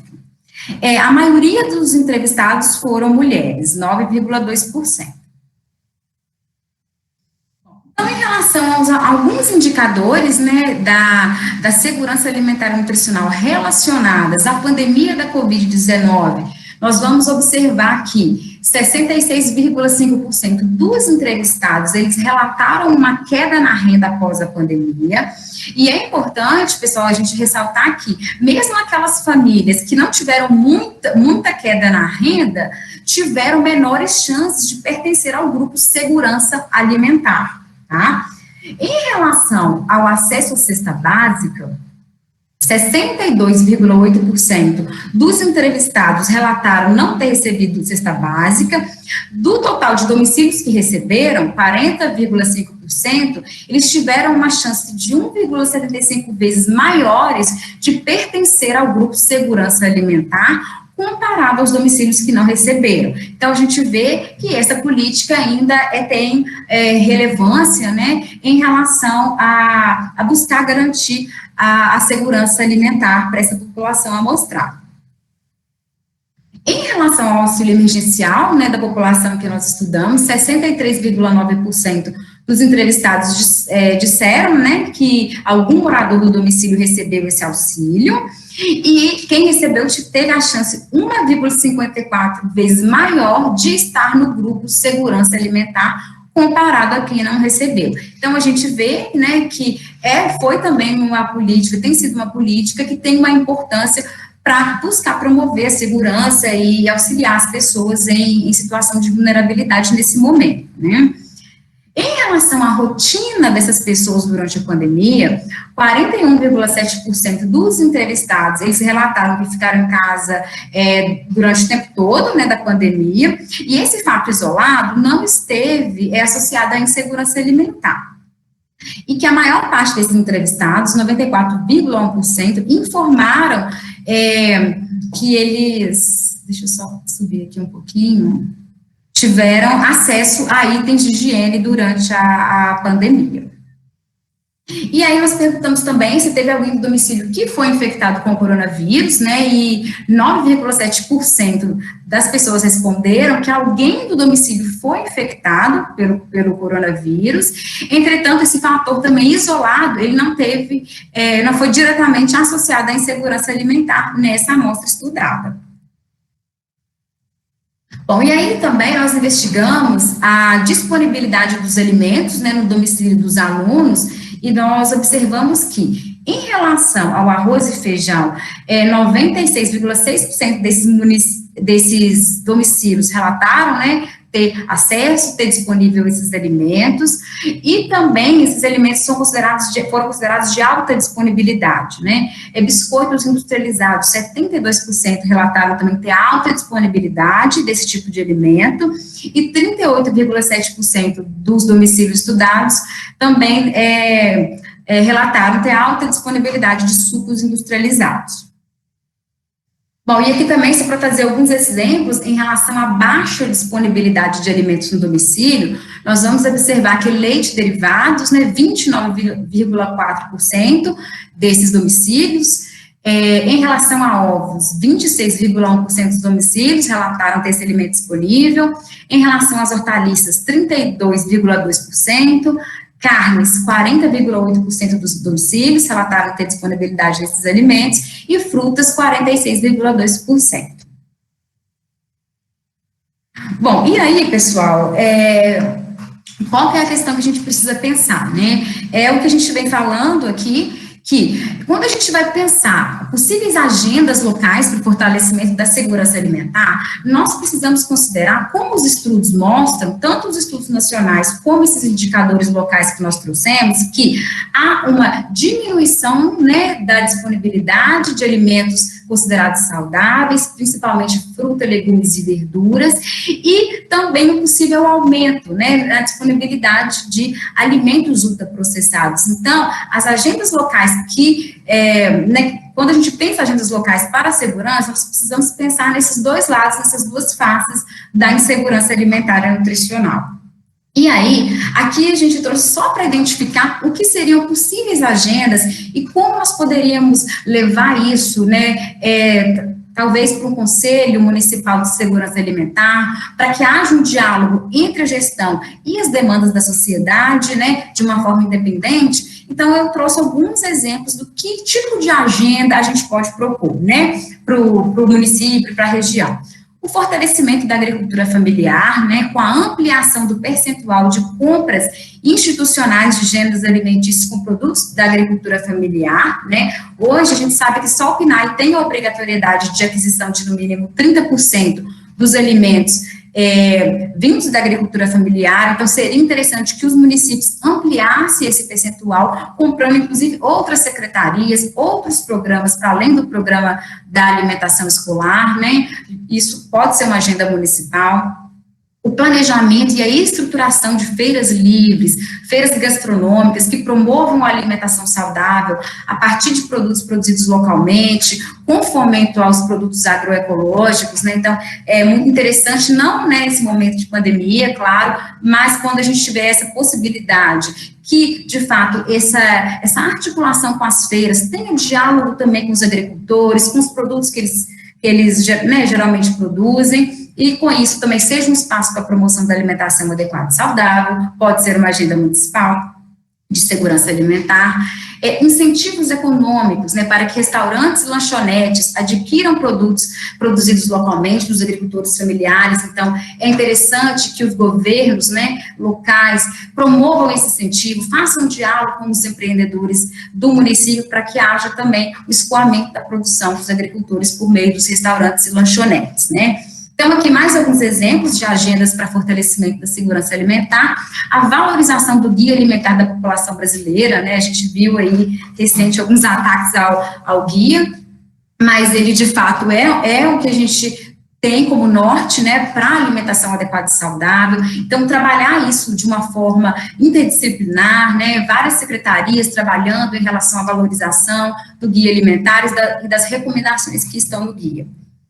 Outro também possível agenda, planejamento e organização de mini-mercados com produtos da agricultura familiar a preços subsidiados para as famílias mais vulneráveis, né, pode ser uma agenda local, a partir da gestão, a gestão pode pensar como organizar essa estrutura junto dos agricultores.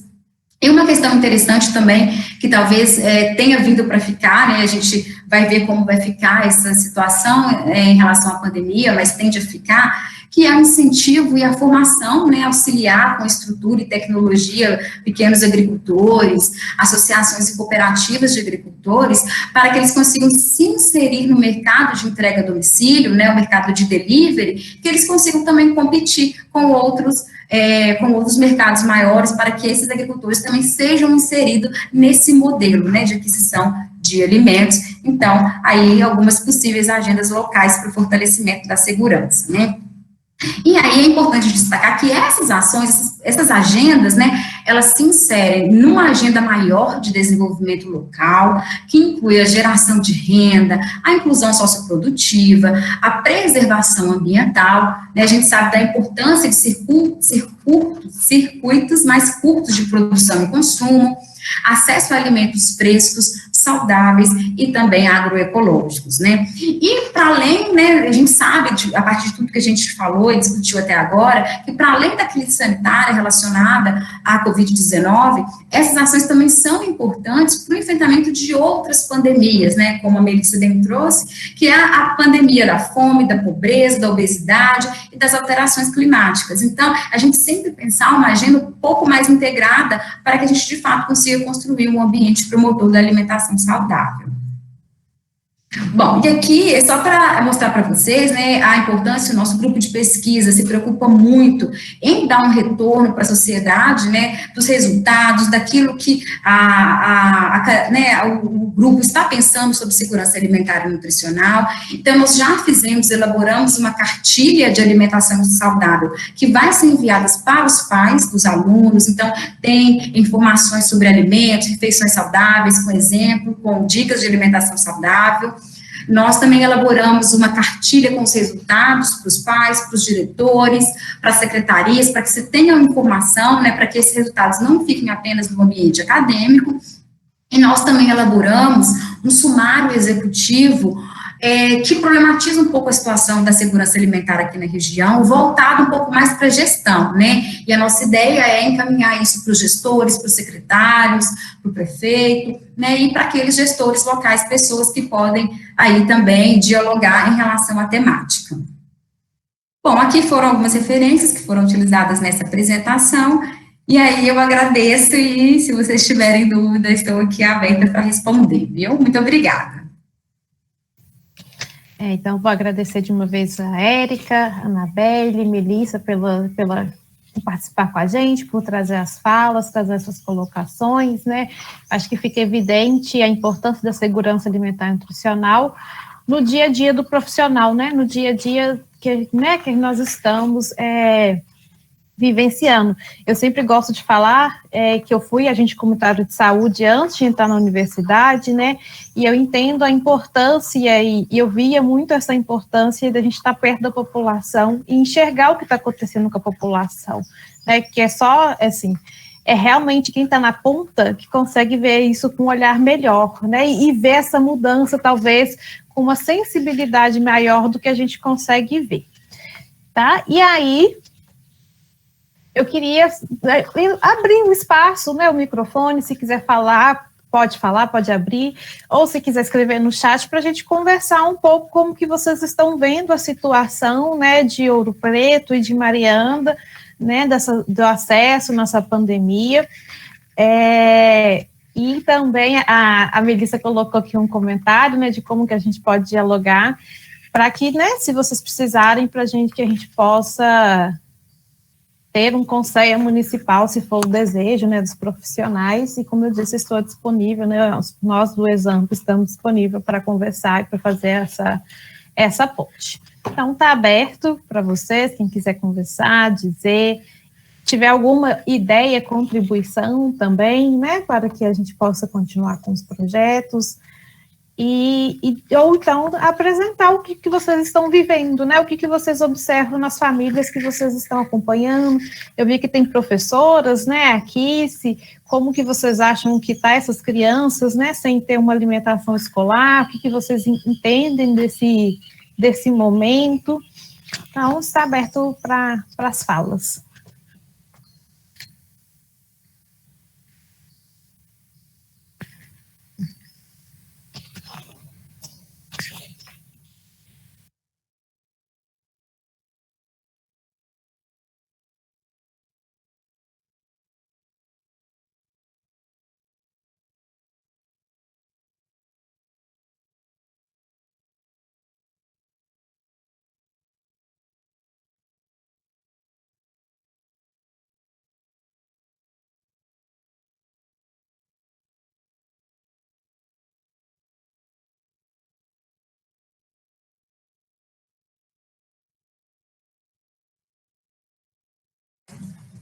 Raquel, eu vou falar.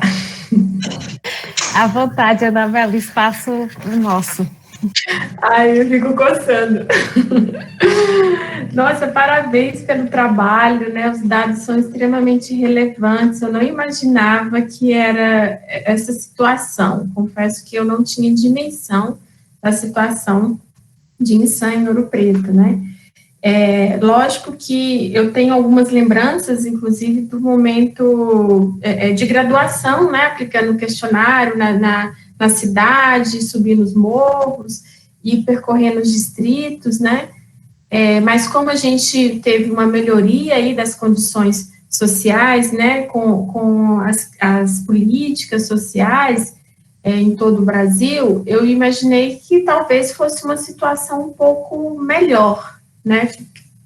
Fiquei surpresa, confesso, e que bom que vocês estão fazendo esse estudo justamente para conhecer e direcionar todas as ações, né, à população. E aí eu queria fazer 2 comentários em relação à agenda. Eu acho que é extremamente importante, concordo com tudo que vocês colocaram na agenda, sabe? E eu acho que também é importante as ações de educação alimentar e nutricional para as populações, né, para as cidades Ouro Preto e Mariana, e no sentido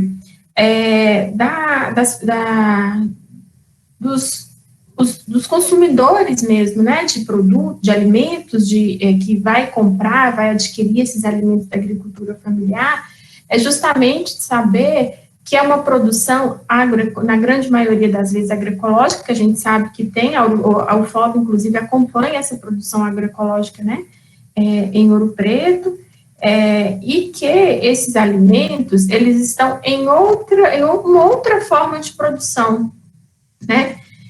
Primeiro, não é um alimento, não é uma fruta, por exemplo, que vai ter, que você vai olhar na cesta do agricultor, né, ou na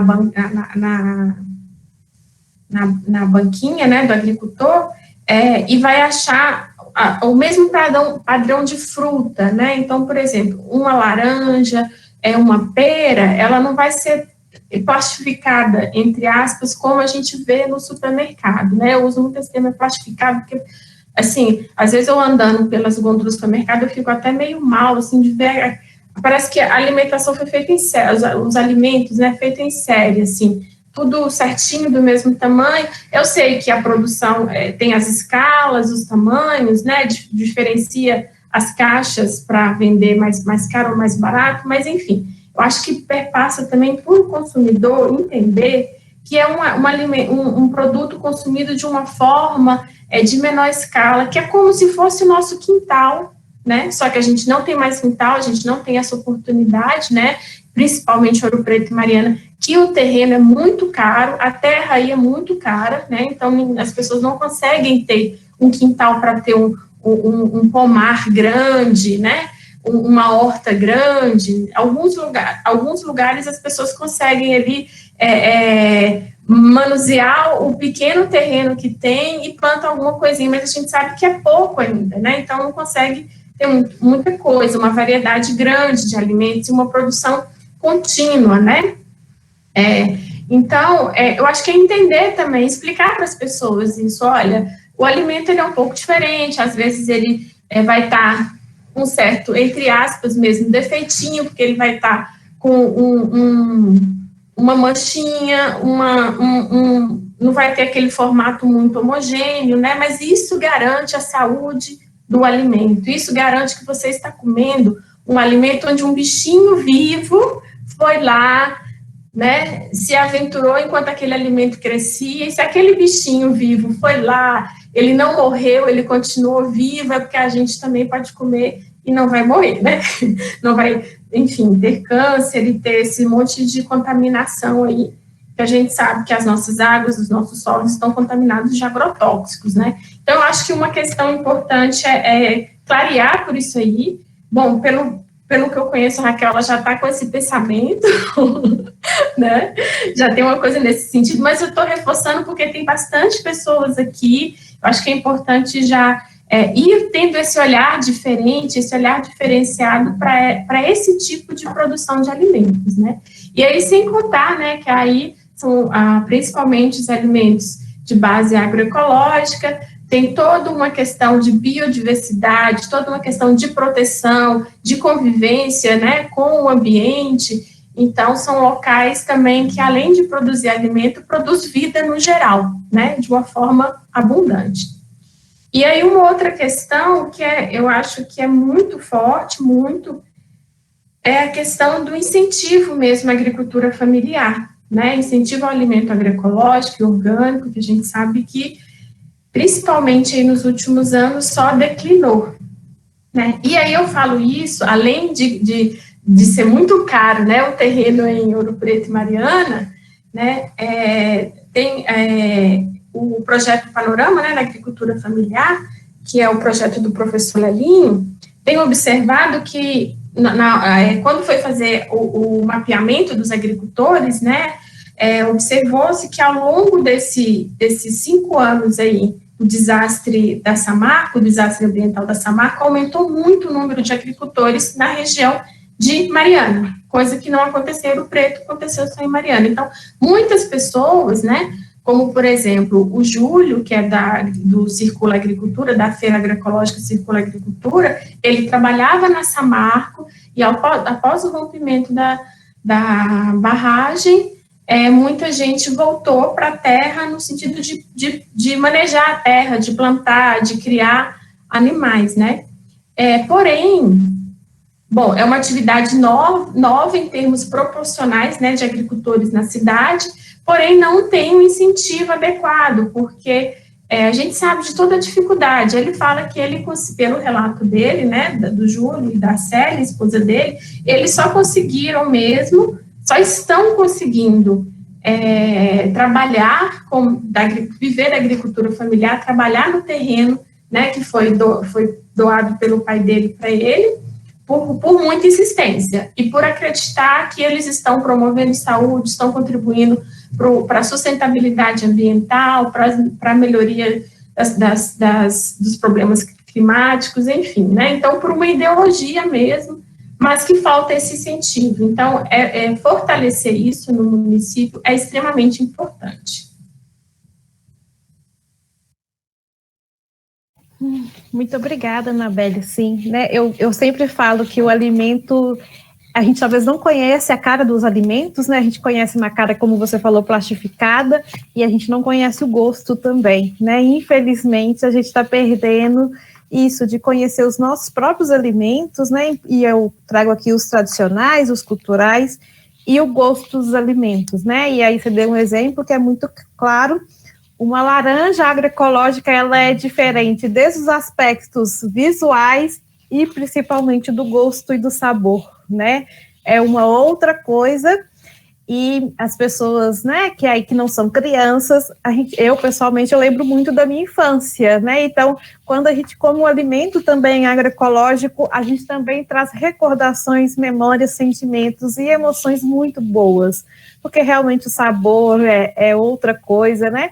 E aqui na região, eu até brinquei outro dia que, graças a Deus, que jabuticaba nessa região aqui ainda não é, né, monocultura. Ainda a gente pode comer jabuticaba, principalmente aqui, né, onde eu estou em Cachoeira, dos pés. E realmente uma outra vivência, é uma outra relação que a gente tem com a comida, quando a gente consegue, né, ter o prazer de viver esses momentos e que a gente possa, né, construir uma agenda pública de estudo, de pesquisa, de ensino, que promova essa possibilidade, principalmente para as nossas crianças, porque, né, a gente não sabe até quando que as nossas crianças vão saber que, né, que a gente fala bastante que o leite vem da vaca e não vem da caixinha, né, que o suco vem de uma fruta e não vem de uma caixinha, e a gente precisa falar isso bastante, trazer isso muito perto, né, para toda a população, e que, na verdade, é uma grande tristeza, né, as pessoas não poderem ter esse acesso e ter essa possibilidade, e eu destaco realmente as crianças dentro desse sistema todo. Mais alguém, gente, quer trazer alguma colocação? Eu vi que tem algumas perguntas, a Priscila, a Érica, quiser responder, pode ficar à vontade. Raquel, eu quero só responder, aqui teve uma pergunta da Irene, acho que até de mais algum outro participante, em relação aos documentos, né, que eu citei na apresentação. é só para avisar para o pessoal que sim, a gente já está enviando esses documentos para os pais, né, nós estamos começando a enviar. Esse envio, ele está sendo feito pelo WhatsApp, para aqueles pais que têm WhatsApp, nós estamos verificando a possibilidade de enviar de uma outra forma para o pai que não tem WhatsApp. A maioria tem, né? A gente também está enviando para os gestores e para os diretores da escola, tentando dar maior publicidade a esses documentos, mas nós já estamos no processo de envio desses materiais. Uhum. Ô, Érica, eu vou falar igual a Ana, eu também quero um sumário, pode me colocar na lista de transmissão do WhatsApp. Bom, aproveitar um pouco do que a Raquel falou, da importância de tentar reativar o Conceia. Bom, eu sou super favorável, porque eu acho que é importante a gente relembrar que, na verdade, quem é o guardião da comida de verdade é o Conceia, enquanto um controle social, porque é o controle que consegue dialogar no âmbito da sociedade civil, do governo, das políticas. Lembrando que Ouro Preto e Mariana está inserido no território metropolitano do Conceia Minas Gerais, porque eu não sei se vocês sabem, a nossa divisão de territórios ela é um pouco diferente, ela é dividida por comissões territoriais de segurança alimentar e nutricional. No estado de Minas Gerais são 17 CRESANs, e Ouro Preto e Minas Gerais fica no território metropolitano. Então, talvez é interessante dialogar com a CRESANS metropolitana no sentido dos resultados. Acho super pertinente dialogar também com a Comissão Permanente de Direito Humano do Conceia, e me coloco à disposição, se for preciso, né, no sentido de contribuir para a reativação do controle social no âmbito tanto de Ouro Preto e Mariana. Se vocês precisarem de algumas orientações ou até mesmo capacitação mais específica da legislação de reativação, eu estou à disposição.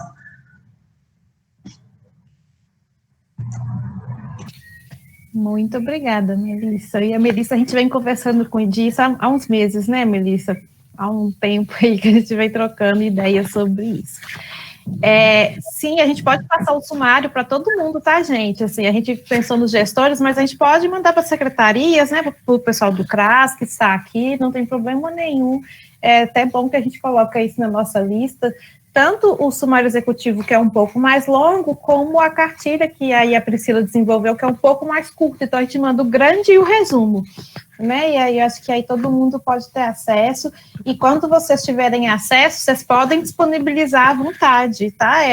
Como se diz, é um produto livre e público, né? E de uma experiência de pesquisa. Então, pode ser disponibilizado, pode ser repassado, sem nenhum problema. E uma das cartilhas, até a professora Melissa também, a professora Anabelle, contribuiu com a gente também na construção. Mais alguma colocação, alguma pergunta, compartilhar alguma coisa, alguma experiência?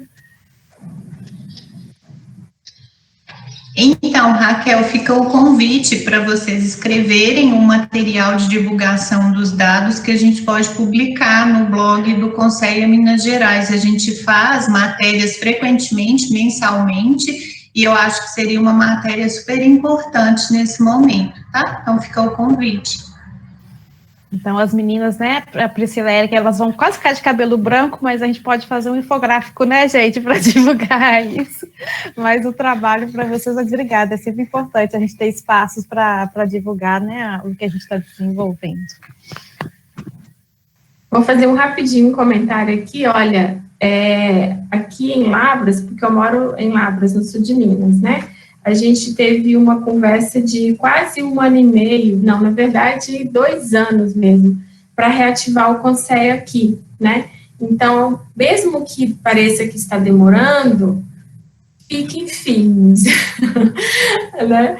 Fiquem firmes que sai, uma hora sai. É mais para vocês saberem mesmo que tem muita dificuldade, a sociedade civil, a representação da sociedade civil, pelo menos aqui, foi o mais difícil para a gente conseguir organizar, né, e fazer as reuniões e tudo mais, mas isso, não pensa que é só aí que talvez seja difícil, não sei nem se vai ser, talvez vai ser bem mais fácil, né, mas pense que outros locais também foram difíceis e que as pessoas ficaram firmes e conseguiram.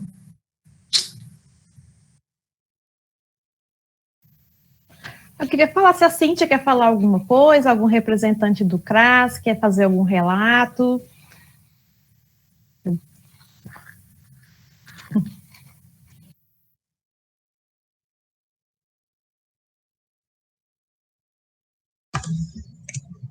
Boa tarde, pessoal. Eu quero só mesmo parabenizar as meninas, a apresentação foi muito boa. Eu acho que as colocações, né, novamente vêm trazer à tona a necessidade de nos organizarmos. Eu acho que um ponto interessante a se destacar nessa semana véspera, né, de uma eleição é também considerar propostas, né, que levem em conta ações, programas e planos, né, relacionados à segurança alimentar, porque isso não pode ficar esquecido, né? É a base aí da vida, da alimentação, e tem muita questão em jogo, uma questão econômica, uma questão da própria garantia da qualidade de vida, né, da população. Então, acho que é um ponto que a gente precisa, já véspera, assim, eu acho que as propostas, muita gente já está aí definido, mas é importante relembrar, repensar e cutucar nessa possibilidade, né, de pensar nos candidatos que, de fato, trazem também essa questão para discussão. Então, no mais, obrigada a todas, né, pela organização, pelas colocações, foi muito agradável a tarde.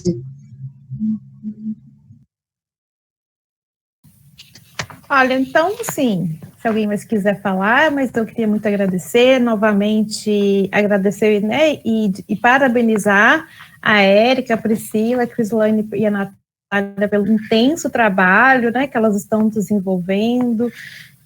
Espero que elas estejam aprendendo muito. Como eu disse, é um prazer estar acompanhando elas, né? E um prazer estar com todos vocês. Eu estou cada vez tentando me aproximar mais do município, né, de Mariana e Ouro Preto, mas isso, né, é em etapas, ainda mais agora que a gente está um pouco distante, né, nesse modo remoto. Mas agradecer e reafirmar que nós estamos à disposição. Qualquer dúvida, qualquer contato, pode mandar e-mail, pode ligar, né? Pode, ou no Instagram, nas redes sociais, a gente está à disposição para trabalhar junto e para construir junto. E a Cíntia bem lembrou, né? A gente está no processo agora, né? De renovação, de transição, de mudanças políticas.